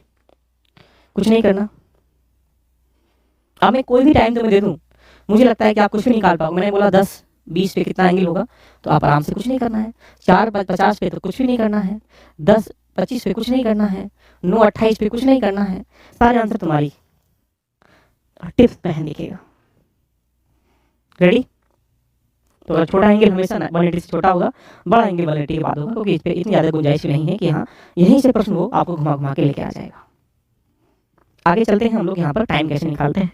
और टाइम को भी यहाँ पर टाइम के 3 भाग होते हैं, तीनों भागों को समझने का प्रयास करते हैं। टाइम भी आपका रेडी हो जाएगा। तो मुझे लगता है कि ये भी रेडी हो चुका है, ये भी रेडी हो चुका है। आइए इसको भी रेडी करते हैं, टाइम की बात करते हैं। क्या है टाइम, उसको भी देख लेते हैं, क्योंकि टाइम सबका एक बार आता है, इसलिए टाइम भी एक बार आएगा। तो टाइम कई प्रकार के पूछ लेता है। या तो 90 एंगल वाला पूछेगा, जिसको समकोण कह सकते हैं, या 180 वाला पूछेगा, जिसको सीधी रेखा कह सकते हैं, स्ट्रेट लाइन कह सकते हैं। या इसके अलावा उसको जो मन करेगा वो 45 वाला भी पूछ सकता है, यानी एक प्रकार से, या इसका जो भी मन करेगा 72 डिग्री पूछ सकता है, वो उसके ऊपर डिपेंड है। सारे टाइमिंग को एक ही बार निकालना है। कैसे निकालना, मैं प्रश्न लिखता हूँ, उस प्रश्न को लिखने के बाद उसी एक ही प्रश्न से सारी ये योजनाएं जो हैं आपके दिमाग में बैठ जाएंगी और बहुत मजा आ जाएगा। तो दोस्तों बिल्कुल चिंता नहीं करनी है। मैं कोशिश कर रहा हूँ कि आरोग्य के लिए 4-5 दिन जो बचे हुए आपको बहुत कुछ दे दूँ, लेकिन इसके पीछे जो बच्चे यूपीएससी तैयारी कर रहे हैं 1 फरवरी से उनके पीछे लग रहा हूँ। जैसे बजट आ रहा है, इकोनॉमी सर्वे आ रहा है, 1 to 1 करके हम चीज़ों को टैकल करने का प्रयास करें, राइट? तो आइएगा, इसमें कुछ भी पूछेगा सिर्फ एक ही तरीके से सारे आंसर निकाल लेना। जैसे 8 और 9 के बीच में, 8 और 9 के बीच में समकोण यानी राइट एंगल कितने बजे बनेगा, कितने बजे बनेगा।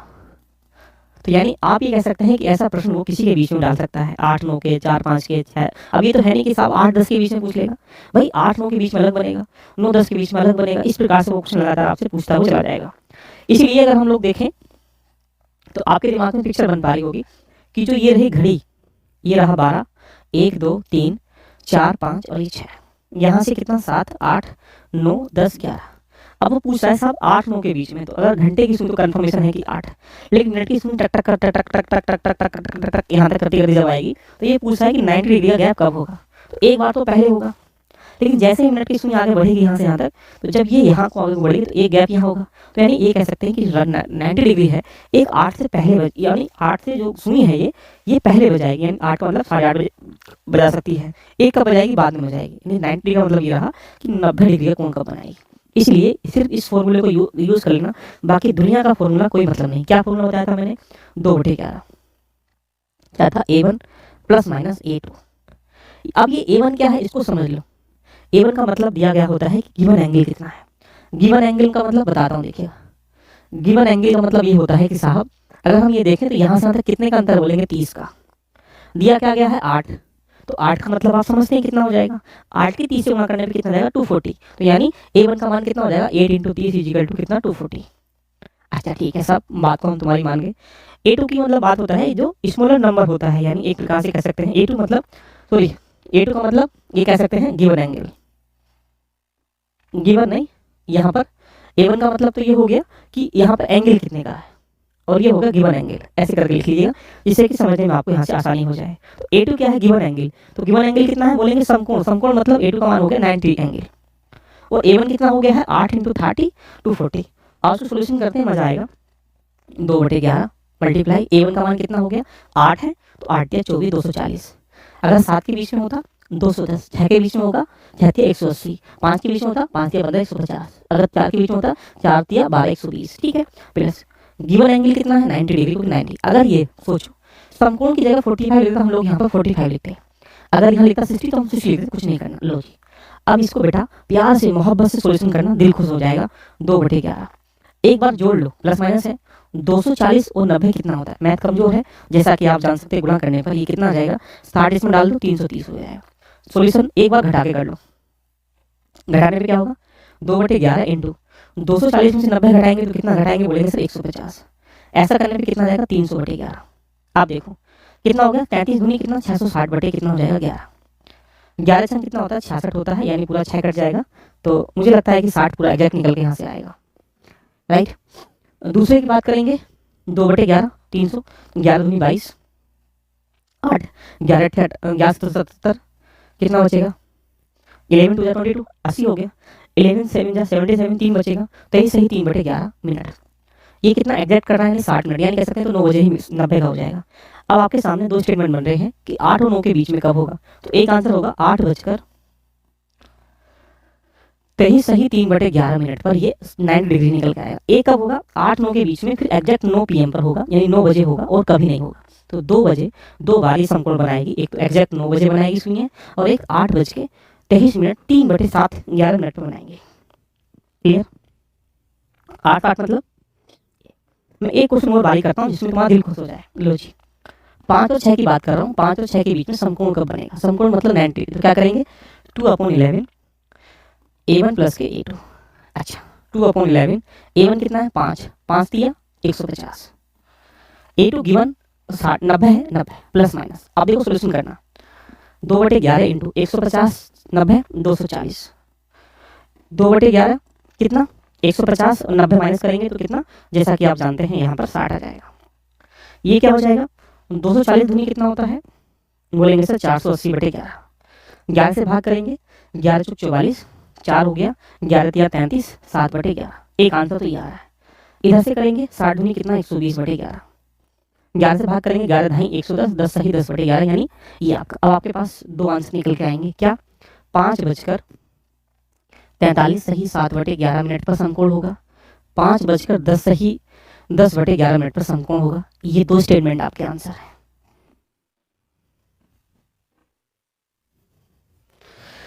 तेरा दिल भी कितना पागल है कि प्यार तो हमसे करता है, ओ मेरे साजन, है ना। तो मजा आ रहा है। तो आई थिंक मुझे लगता है कि इस स्टेप में अगर आप ये समझ पाए हैं बेटा कि टाइम कैसे निकालते हैं, अगर 180 देगा तो 180 वाला करेंगे, जो तुमसे देगा तो आप उसको आराम से कर लेंगे। मान लो 180 की बात कर लेते हैं, लो तुम्हारा दिल खुश हो जाएगा। अगर हम बात करेंगे 5 और 6 के बीच में स्ट्रेट लाइन कब होगी, यानी सीधी रेखा कब होगी, यानी 180 की बात कर रहा है। लो जी, क्या हो जाएगा, 2/11 A1 प्लस के A2 माइनस, आप देखो 2/11 क्या हो जाएगा, 5, तो क्या करेंगे 150 प्लस माइनस A2 कितना हो गया, 180 हो चुका है। अब देखो सोल्यूशन करना है, 2/11 इंटू ये 150 में अगर 180 जोड़ेंगे तो कितना हो जाएगा, 330/11। इधर क्या करेंगे, बोलेंगे सर इधर बड़े आराम से देखने का प्रयास करें। तो 1 to 1 करके किसी भी क्वेश्चन को हम इसी तरीके से कर सकते हैं जिसका आंसर कर पाएंगे, हो जाएगा। जो भी प्रश्न तुमसे पूछा गया है, 45 पूछा जाता, हम 45 निकाल लेते, जो भी आपसे पूछा जाएगा उसको हम लोग निकाल लेंगे। ये रहा क्लोक का एक फंडा जिसको कम समय में हमें करने का आपसे वादा किया था, राइट। अगर दिल खुश हो गया तो एक बार क्लैपिंग कर दीजिएगा, हम अपनी कहानी को आगे लेके चलते हैं। 5 और 6 के बीच में 6 बजे ही स्ट्रेट लाइन होगी, कभी नहीं होगी, याद रखिएगा। बोलिए साहब, तो कैलेंडर भी हो गया, सॉरी क्लोक भी हो गया। कितने लोगों का मन ऐसे लग रहा है सर आज तो पढ़ाई थोड़ी चल रही है, बिल्कुल रिवीजन भी चल रहा है, लास्ट चीज़ों को हम लोग टैकल कर रहे हैं। एक टॉपिक, 2 टॉपिक, 3 टॉपिक, 4 टॉपिक, ये ऐसे टॉपिक है 5-6 टॉपिक, 5-6 पॉइंट यहाँ से मिलेंगे। देखिए 150 कैसे आता है, 5 और 6 के मतलब 5 दिया 150, 6 लिखा होगा तो 6 दिया 180, 7 से 8 के बीच में 7 को ले लेंगे, 7 दिया 210, 8 लिखा होगा तो 8 दिया 240, देखिएगा।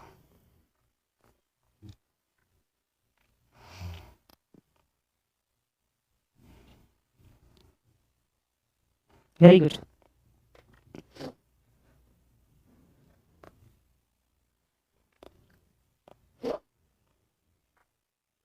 दिल ये बीमार सही वो दवाएं दे दो, मैं तुम पे प्यार लुटाऊं वो हवाएं दे दो, ऐ मेरे रब मैं सांस सांस में महक जाऊं, मेरी आवाज की खुशबू को वो हवाएं दे दो। चलें, अरे बाप रे, एक पूजा पूछ रही है, उसका नाम पता नहीं रियल में कुछ और है या ये है कि साहब आरओ एग्जाम में भी आता है रीजनिंग। बाप रे बाप रे, सीता की शादी होगी, लव कुछ बच्चे हो गए, लंका से वापस जाती है, अयोध्या में वहां दीप जल जाते हैं, हनुमान जी सब चले जाते हैं अपने अपने बस में, ध्यान रखना। उसके बाद फिर पूछते हैं कि राम की पत्नी का नाम क्या था। अरे जिसके लिए पूरी रामायण लिखी गई उसका ही नाम तुमको नहीं पता साहब, तो क्या फ़ायदा। मतलब हम इतना कुछ करा रहे हैं इसलिए कि तुम आर एग्ज़ाम क्वालिफाई कर लें। वो बच्ची पूछ रही है कि सर आर के एग्ज़ाम में आए हाय क्या करूँ मैं।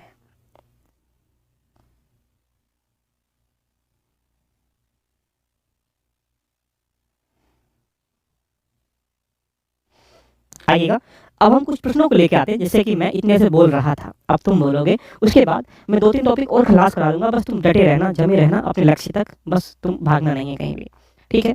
आइएगा, मैं क्वेश्चन कराता हूँ जिससे कि आप इन चीज़ों को समझ पाओ कि सर इसका आंसर ये है, जिससे कि आप आराम से टैकल कर पाओ। देखिएगा, बताओ जी, ये पहला क्वेश्चन आज का। दिल तोड़ दिया देखिएगा भाई इस लड़की ने, है ना? इतना कुछ पढ़ने के बाद बच्चा पूछ रहा है साहब ये हमारे लिए है क्या, बताइए। तो तुम तक देख रहे थे। हाँ बेटा, आरू के लिए है। ये आपका पहला क्वेश्चन है, बताइएगा।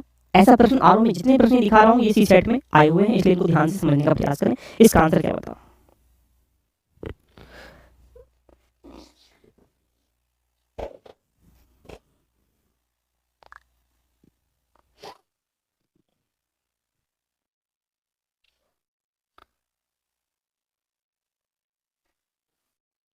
चलो तुम्हें व्यंग सुनाता हूँ 2 मिनट का, टाइम वेस्ट तुम्हें कभी कटर नहीं लिखे हो आप लोगों ने। एक बार जब पूरी लंका को जीतने के बाद जब सब लोग वापस आ जाते हैं अयोध्या में, क्योंकि अयोध्या का एग्जाम्पल ले रहा हूँ, बहुत मजा आ जाएगा, 2 मिनट ले लीजिएगा, मुझे वो प्रसंग याद आ रहा है। तो सब लोगों ने स्वागत सत्कार देखा, सब कुछ देखा, तो सब लोग अपने अपने घरों को जाने लगे और सबको सब विदा करने लगे। तो अंत में जो हनुमान जी हैं वो बच जाते हैं, और हनुमान जी जब बच जाते हैं तो हनुमान जी को कहे कौन कि तुम जाओ तुम भी अपने घर को भाई साहब। ये बड़ा दुविधा का विषय बना और लंबे समय इस पर दुविधा चलती रही। राम जी कहते हैं सीता से, देखिएगा आप ही कह दीजिएगा, तुम्हें तो अब ये माता मानते हैं, आपकी बात को मान लेंगे, चले जाएंगे, जिस तरीके से सब लोग चले गए हैं। तो थोड़ी सी एक प्रसंग सुनाओ, बताओ कमेंट करके, मजा आ जाए। तो सीता कहने लगी, देखिए गुरुवर, जब मैं लंका में प्राण पसार रही थी, पता नहीं जीवन कैसा होगा कैसे नहीं होगा, उस समय मेरी जो आस है ना इस हनुमान ने जगाई थी, और मैं कह दूं तुम चले जाओ, इससे बड़ा पाप पृथ्वी पर क्या होगा। ऐसे करके सीता ने मना कर दिया। उसके बाद बारी आती है लक्ष्मण की कि साहब आप कह दीजिएगा हनुमान जी चले जाएं। तो लक्ष्मण जी हाथ जोड़ के बोला, जब मैं इस पृथ्वी लोक से जा रहा था और कोई आस नहीं थी कि राम जी भी मतलब लक्ष्मण भी बच पाएंगे, उस समय यही हनुमान थे जो पूरे पर्वत को उठा के ले आए, और मैं इनसे कहता हूं तुम चले जाओ। ना ना, मैं ऐसा पाप नहीं कर सकता। लक्ष्मण जी ने मना कर दिया। अब बात आती है भरत की। अब जब भरत की बात आती है तो भरत तो एकदम से चढ़बड़ा होने लगे। तो भरत से कहा गया कि आप ही कह दीजिएगा साहब ये चले जाएं। तो भरत ने अपने क्रूर आक्रोश में कहा, देखिए महाराज क्षमा प्रार्थी हूँ, लेकिन मैं इस बात को नहीं मानूंगा, क्योंकि मेरे ऊपर पहले से ही प्रजा ने इल्जाम लगाए हैं कि हाँ राम को वनवास जो है राजकाट के लिए भरत नहीं करवाया है। बड़ा खतरनाक, भरत ने मना कर दिया। और एक जो लास्ट पॉइंट बचता है शत्रुघ्न का, उनसे कहा गया आप ही कह दीजिएगा कि हनुमान जी चले जाए। शत्रुघ्न पहले से ही आग बोला हो गए, देखिएगा मैं पूरी रामायण में मेरा कोई अध्याय नहीं, मैं कहीं कुछ बोला नहीं हूँ, और मैं कैसे कह दूँ कि एक अंतिम उसके लिए कि मैं चला जाऊँ। तो ना ना, ऐसा पाप मैं नहीं कर सकता। अंत में सबने मना कर दिया। तो फिर यही चर्चा हुई कि अब भगवान राम ही इस मुद्दे को संभालेंगे। भगवान राम ने फिर एक सभा रखी कि भाई देखिएगा जिसको जो मांगना है वो मांग सकता है। किसी को कुछ दे दिया, किसी को कुछ दे दिया, जैसे विभीषण को लंका दे दी, उसको राजपाट दे दिया, सबको अपना अपना बांट दिया। जब सभा हो रही थी हनुमान जी कहने लगे, हनुमान जी की बारी आती है। हनुमान जी ने क्या कहा, हनुमान जी कहा आप भी मांग लीजिएगा साहब क्या मांगना चाहते हैं। तो हनुमान जी ने कहा स्वीकार है प्रभु, लेकिन हम एक नहीं हम 2 मांगना चाहते हैं। तो राम जी की भी एक छोटी सी घटना देखिएगा। तो राम जी कहते हैं कि देखिए अगर मैं हनुमान जी से कैसे कैसे कह दूं कि तुम चले जाओ, उसका तो जो पुण्य है वो कैसे कटेगा। तो उसका एक प्रसंग बीच में आता है कि हनुमान जी के बारे में राम जी कहते हैं कि अगर जिन्होंने मेरे ऊपर उद्धार किया है, जो इनका ऋण है मेरे ऊपर, वो ऐसे उतर सकता है कि हनुमान जी विवाह करें, विवाह करके हनुमान जी की पत्नी को लंका का कोई व्यक्ति लेके जाए, रावण या कोई और व्यक्ति। उसके बाद मैं हनुमान जी की तरह उनकी पत्नी को खोजता हुआ उनके पास जाऊँ। उसके बाद फिर वो युद्ध हो जाए, और युद्ध होने के बाद जब साम्राज्य आया जाए, तो इस तरीके से हम हनुमान जी का ऋण चुका सकते हैं। बात राम जी की भी ठीक है भाई साहब, भाई ऋण तो ऋण होता है। अदले का बदला यही होता है, गाँव में किसी ने 5 किलो गेहूँ ले लिया, 5 किलो गेहूँ देगा, 5 किलो गेहूँ देगा वापस। अभी तो है नहीं कि हाँ भैया 5 किलो गेहूँ देगा 5 किलो और दे रहा है। अंत में सभा हुई तो उसमें हनुमान जी ने कहा कि साहब मुझे 1 नहीं 2 मुझे वो चाहिए। 2 क्या, बस मुझे 2 क्या दे दीजिएगा। दो जो पद हैं ये वाले, ये इनमें रहने दीजिएगा, ये मुझे स्वीकार है। तो हनुमान जी पैरों में गिर जाते हैं और 2 पद मांग लेते हैं। और यही ध्यान रखना शीर्षक है कि हनुमान जी ने कभी जिज्ञासा नहीं करी। तो हनुमान जी राम से सीखने के लिए अभी तक हर घर में राम है। हम राम को मानने के लिए तैयार हैं, लेकिन राम की मानने के लिए तैयार नहीं है संसार में अभी भी। राम कैसे थे, राम का आचरण कैसा था, राम का व्यवहार कैसा था, राम की कृतज्ञता कैसी थी, राम का संघर्ष कैसा था, इससे मैटर नहीं है। हम राम को मांग रहे हैं, राम की नहीं मान रहे हैं। यही वजह है कि आज राम राम हो रही है। अच्छी बात है, बहुत मजा आ रहा है देश में बहुत। लेकिन जिस दिन हमने राम की मानना स्टार्टिंग कर लिया, देश जिम्मेदारियों का बाजार बड़ा हो जाएगा, राइट। तो चले, तो ये थोड़ी सी घटना थी, इसके बारे में हमने डिस्कशन किया। आप क्वेश्चन पे चलते हैं। क्या लिखा है, नीचे दिए गए शब्दों का शब्दकोश के अनुसार व्यक्तिगत बताना। ऐसा प्रश्न आरओ में लगातार पूछता है, सी सेट में पूछने की जिज्ञासा यहाँ से हो जाती है, राइट। देखो सबसे पहले ऐसा प्रश्न जब आएगा तो यानी सिमिलर लेटर दे देगा निकालने के लिए, आपसे पूछेगा कि इसका सही आंसर क्या निकल के आ रहा है। इसके लिए अगर हम लोग देखें कॉमन क्या है, तो सी 3 लेटर कॉमन है, इनको हम लोग खलास कर लेंगे। 3 की जगह 2 ही निकल के आ रहे हैं। देखिएगा क्या पूछा गया है, व्यवस्थित दूसरे स्थान पर कौन निकल के आएगा, तो यानी पहला स्थान है दूसरा स्थान, तो सी ओ कॉमन है, सी ओ कॉमन है, सी ओ कॉमन है, सी ओ कॉमन। देखो अगर हम आगे चलते हैं तो यहाँ एन है, या एन है, एन है, तो यानी कंफर्मेशन है कि यू बाद में आएगा, तो यानी चौथे स्थान पे आएगा, क्योंकि लास्ट लेटर आ जाएगा।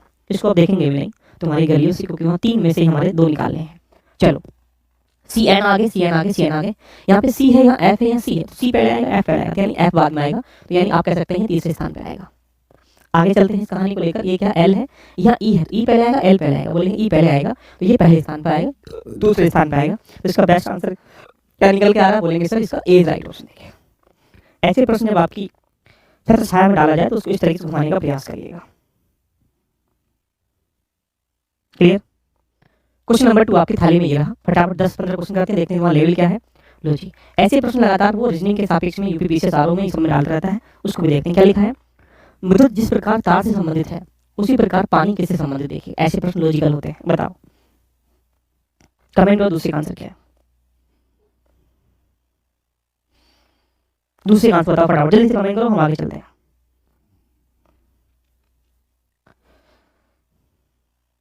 देखिए तार, विद्युत को भेजने के लिए तार की रिक्वायरमेंट होती है, ऐसे ही पानी को भेजने के लिए हमें पाइप की रिक्वायरमेंट होती है। तो आंसर क्या निकल के आ जाएगा इसका, डी राइट ऑप्शन। नदी की रिक्वायरमेंट, ये सब बात के ऑप्शन डी राइट ऑप्शन। देखिएगा ये सारे प्रश्न आए हुए हैं, याद रखना, इनको जरूर करना पड़ेगा। क्वेश्चन नंबर 3, इस शायद में लगा कराया भी था, इस प्रश्न का तुम लोग जवाब खुद दोगे, क्योंकि तुम्हें भी तो कुछ आना चाहिए। बताओ कमेंट करके इसका आंसर क्या है। 3 का आंसर शायद लगा मैंने कराया था, एक बार इसका कमेंट करो, फिर हम 10-15-20 क्वेश्चन करते हैं लेवल जानने के लिए, फिर हम नेक्स्ट टॉपिक पढ़ेंगे।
तो मुझे लगता है कि यहाँ तक आप लोग समझ पा रहे होंगे।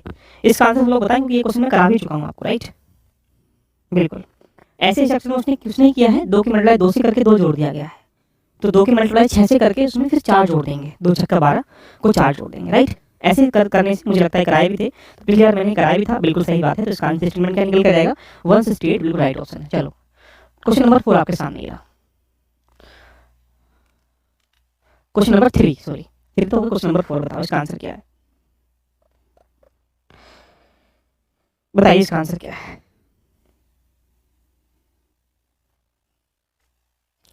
कौन सा एक अलग है, देखिएगा ऐसा प्रश्न भी यूपीपीसीएस में भी लगातार वो पूछ रहता है। बताएं कमेंट करके क्या है, 4 का आंसर बताएं कमेंट करके सभी लोग।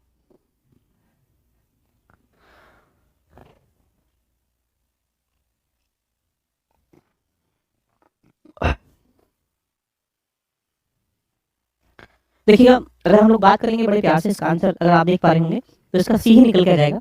अगर टोक्यो, लंदन, न्यूयॉर्क की बात करेंगे, सॉरी बीजिंग की बात करेंगे तो ये कैपिटल्स हैं, लेकिन न्यूयॉर्क किसी कैपिटल्स नहीं है। टोक्यो, लंदन, बीजिंग जो है देखा जाएंगे तो टोक्यो जापान की है ना, और अगर लंदन जो देखेंगे ब्रिटेन की है, और यहाँ पे चीन की राजधानी क्या है, बीजिंग है। तो न्यूयॉर्क किसी राजधानी नहीं, न्यूयॉर्क एक शहर है, किसका, अमेरिका का। तो इसलिए ये स्टेटमेंट रॉन्ग। तो ऐसे क्वेश्चन भी जो नॉलेज बेस है वो आपसे लगातार पूछता रहता है।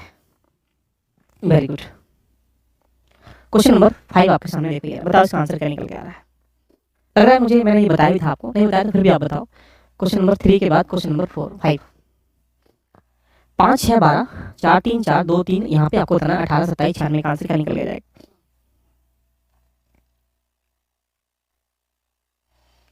बताओ कमेंट करके। बहुत अच्छा क्वेश्चन है, देखिएगा।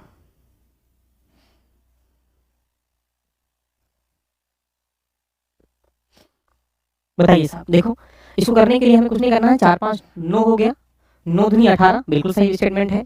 6 3 कितना, 9 9 के 27 बिल्कुल सही स्टेटमेंट है। तो यहाँ पे कितना जाएगा, 12 4 16, 16 के मल्टीप्लाई किससे करें, 96, तो यहाँ पे कितना जाएगा, 6 जाएगा। 16 छक्का 96, तो आंसर क्या है इसका, 6 राइट ऑप्शन देखिएगा, 5 का D. Very good. Question number 7 देखिएगा, बताएं। 6, हाँ सॉरी, बताओ 6 का आंसर क्या है।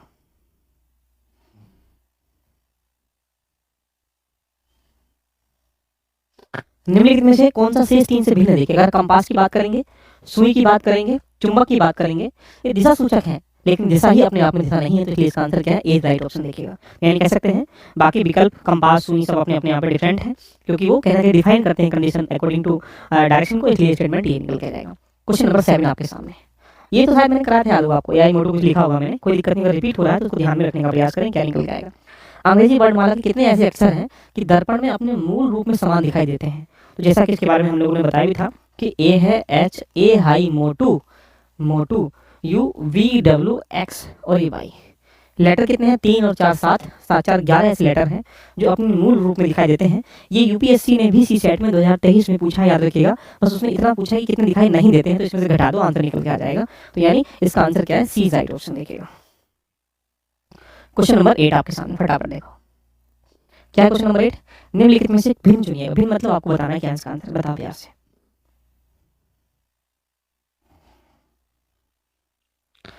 दिल तुम्हारा भी, बताएं क्या इसका आंसर है।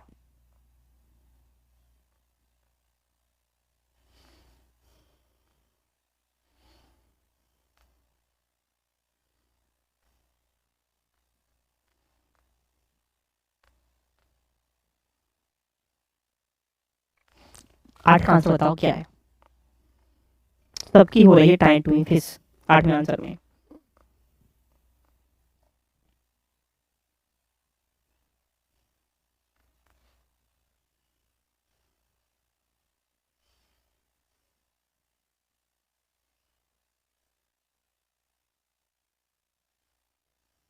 आठ का ए बोल रहे हैं कुछ लोग भी, देखो ट्राई करते हैं। अगर जे और आर को 6 लिखा है इसने, तो जे कितने पे होता है, जैसा कि आप जानते हैं कि ये सिमिलर पे है, ये जे 10 पे होता है, ये 18 पे होता है। अंतर कितने का, 7 का। 7 में से 1 घटाएंगे तो कितना हो जाएगा, 6 आ रहा है, सॉरी 8। 8 में से अगर 8 आ रहा है, 8 में से 1 घटाएंगे तो 7 आ रहा है, लेकिन इसने क्या लिखा है, 6 लिखा है। चलो इसी तरीके से ट्राई करते हैं, क्या लिखा है, आर B3 लिखा है। आर कितने, 18 पे, और बी कितने पे होता है, 22 पे, कितना हो जाएगा, 4। 4 में से 1 घटाएंगे 3, बिल्कुल सही है। अगर ई के एस को, ये ई के एस नहीं होगा, इसका कुछ और इसमें लिखा होगा, ई के 5 लिखा होगा, है ना। तो ई के 5 लिखा होगा, इसने टाइपिंग में कुछ जल्दी करा होगा, क्योंकि एस को 5 हो सकता है। तो ई के 5, चलो ई और के और 5 को देख लेते हैं। ई कितने, 5 पे होता है।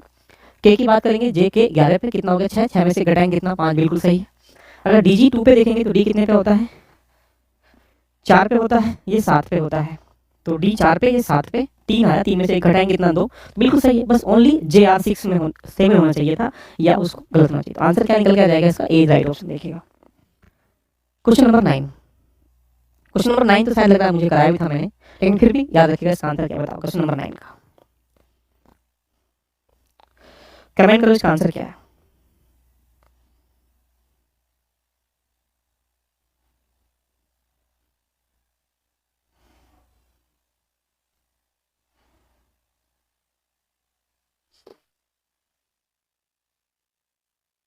कमेंट करिए, जल्दी से कमेंट करिए, इसका आंसर क्या है 9 का। होटल को लिखते हैं 300, तो होटल H 8 पे I 15 पे, O 15 पे, T 20 पे होता है, E 5 पे होता है, L 18 पे होता है। इन सबको जोड़ेंगे तो कितना आ जाएगा, 60 आ जाएगा। 60 की मल्टीप्लाई किससे कर दी, 5 लेटर है तो 5 से करेंगे, कितना हो जाएगा, 300 हो गया, ठीक है। ऐसे ही बोर को BORE बोर, तो B कितने पे, 2 के होता है, O 15 पे होता है, 18 पे होता है, 5 पे होता है। तो 15 5 20 8 20 2 कितना होता है, 22 18 40। 40 की किससे करेंगे, 4 से करेंगे, क्योंकि 4 लेटर है तो कितना हो जाएगा, 160। इसका आंसर देखने को मिल रहा है। Very good. क्वेश्चन नंबर देखो 10 आपके सामने। लो जी मेरे बेटा, दिल से कमेंट करके बता दो इसका आंसर क्या है। अगर तुम नहीं बता पाए तो हम तुम्हें आज घर में घुस के मारेंगे, पकड़ पकड़ के मारेंगे। कितने वर्ग और कितने त्रिभुज है पूछा गया हूँ। थोड़ी देर पहले चिल्ला चिल्ला के आपसे बोल रहा था कि साहब ऐसी आकृति में आपको त्रिभुज कैसे निकालने हैं, ये आप इसको देख पाएंगे कि मैंने जो पढ़ाया वो कितना यूटिलाइज कर पा रहा हूँ। देखिएगा, बताओ साहब इसका आंसर क्या है। मेरे अंगने में तुम्हारा क्या काम है, कितने खतरनाक गाने तो देखेगा।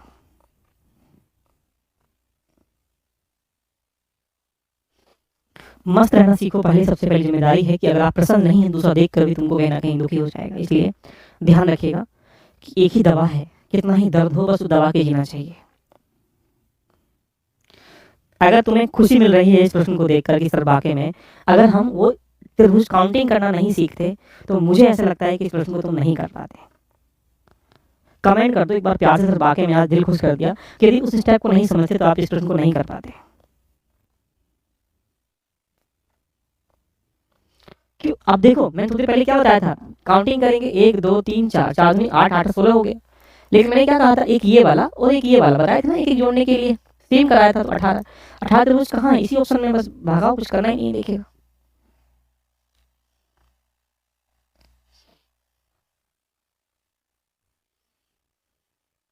कुछ नहीं करना, मुझे कुछ नहीं करना। देखो मैं थोड़ी देर पहले बता ही चुका हूँ ये सब कहानियां। तो ऐसे प्रश्न जब UPPCS में RO में से पूछे जा रहे हैं तो आपकी जिम्मेदारी बन जा रही है कि उनको इजी वे में भी अगर हमारे सामने दिखाई दे रहे तो उनको करने का प्रयास करना चाहिए। कितना मजा है क्लास में, बताओ कितने लोगों का दिल खुश हो गया, बताओ कमेंट करके।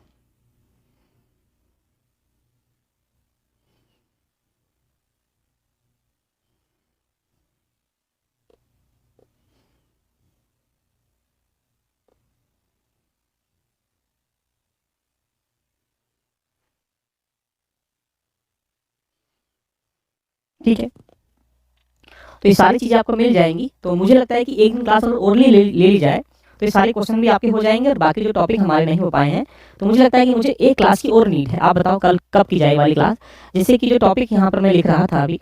तो जो अभी हमने देखो 1 2 3 4 मतलब एक दिन में हमने बहुत कुछ पढ़ा है, 4 5 टॉपिक कवर कर लिए, 4 5 टॉपिक और बचे हुए, जाकि ये बैंड डायग्राम और ये जो यहाँ पर ये डायरेक्शन है ये 10 10 मिनट के टॉपिक मेरे लिए, कैलेंडर 15 मिनट का टॉपिक है। देखिएगा कुल मिला के यानी एक क्लास और हो जाएगी तो इसको हम लोग कवर करने का प्रयास करेंगे। तो कितना मजा है आपको। बाकी ध्यान रखिएगा कि जो UPPCS की तैयारी कर रहे हैं और UPSC की तैयारी कर रहे हैं, आप उनके साथ जुड़ने के लिए अगर आप देखेंगे तो यहाँ पर आपको एल लर्निंग एप्लीकेशन पे जाना है और जाने के बाद आपको सुविधाएं क्या मिल रही हैं देखने का प्रयास करें। यहाँ पर जो ये जो फीस है इसकी UPPCS की 600 हो चुकी है, देख लीजिएगा। अब इसकी फीस कल से बढ़ जाएगी, ये अलग होगा, ये अलग होगा। अगर आप तैयारी कर रहे हैं BCS का, जिसकी क्लास पहली इकोनॉमी की आज 9:15 बजे है, सब लोग 9:15 बजे इकोनॉमी क्लास में आ जाइएगा। इसमें आपको टेस्ट भी मिल रहे हैं। ऐसे ही UPSC की तैयारी करो तो प्रीलिम्स का वेदांग बैच चल रहा है, ये अभी 1000 का है। इसमें भी आपको मेंटरशिप के टेस्ट मिलेंगे, 1 to 1 करके गाइडेंस मिलेगा।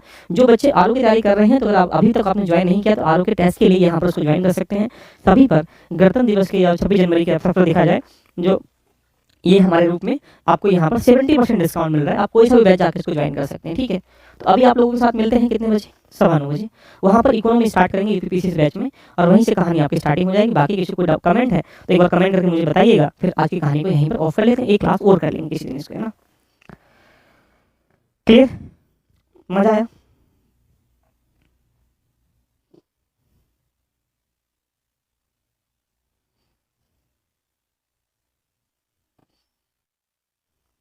दिल खुश हो गया, कल करा देंगे, इसकी चिंता ना करें। कल एक क्लास और ले लेते हैं, जिससे एक क्लास और में 3 टॉपिक 4 टॉपिक यहाँ से निकल के आएंगे। लेकिन बट आप थोड़ा सा, आप लोगों के लिए इतना बोलता हूँ, इतना कुछ करता हूँ, लेकिन तुम सच में शेयर नहीं करते हैं, लोगों तक पहुँचाते नहीं है कि देखिएगा ऐसे पढ़ाई होती है, फ्री ऑफ कॉस्ट भी पढ़ सकते हैं। ये सब पैसा क्या है इसका, देखिएगा,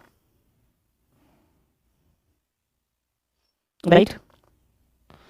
तो आइएगा, अभी मिलते हैं 9:15 बजे। कोई डाउट किसी को तो कमेंट करें, बाकी जल्दी सब चीज़ें हम लोग करते हैं। कल शाम को सेकंड क्लास हो जाएगी, फिर चिंता ना करें। तो बाकी जो क्वेश्चन है ये भी कर लेंगे, बाकी जो टॉपिक कैलेंडर है, वेन डायग्राम है, रिलेशन है, डायरेक्शन है ना, कोडिंग डिकोडिंग है, ये सारे टॉपिक कल एंड कर देंगे, चिंता ना करें।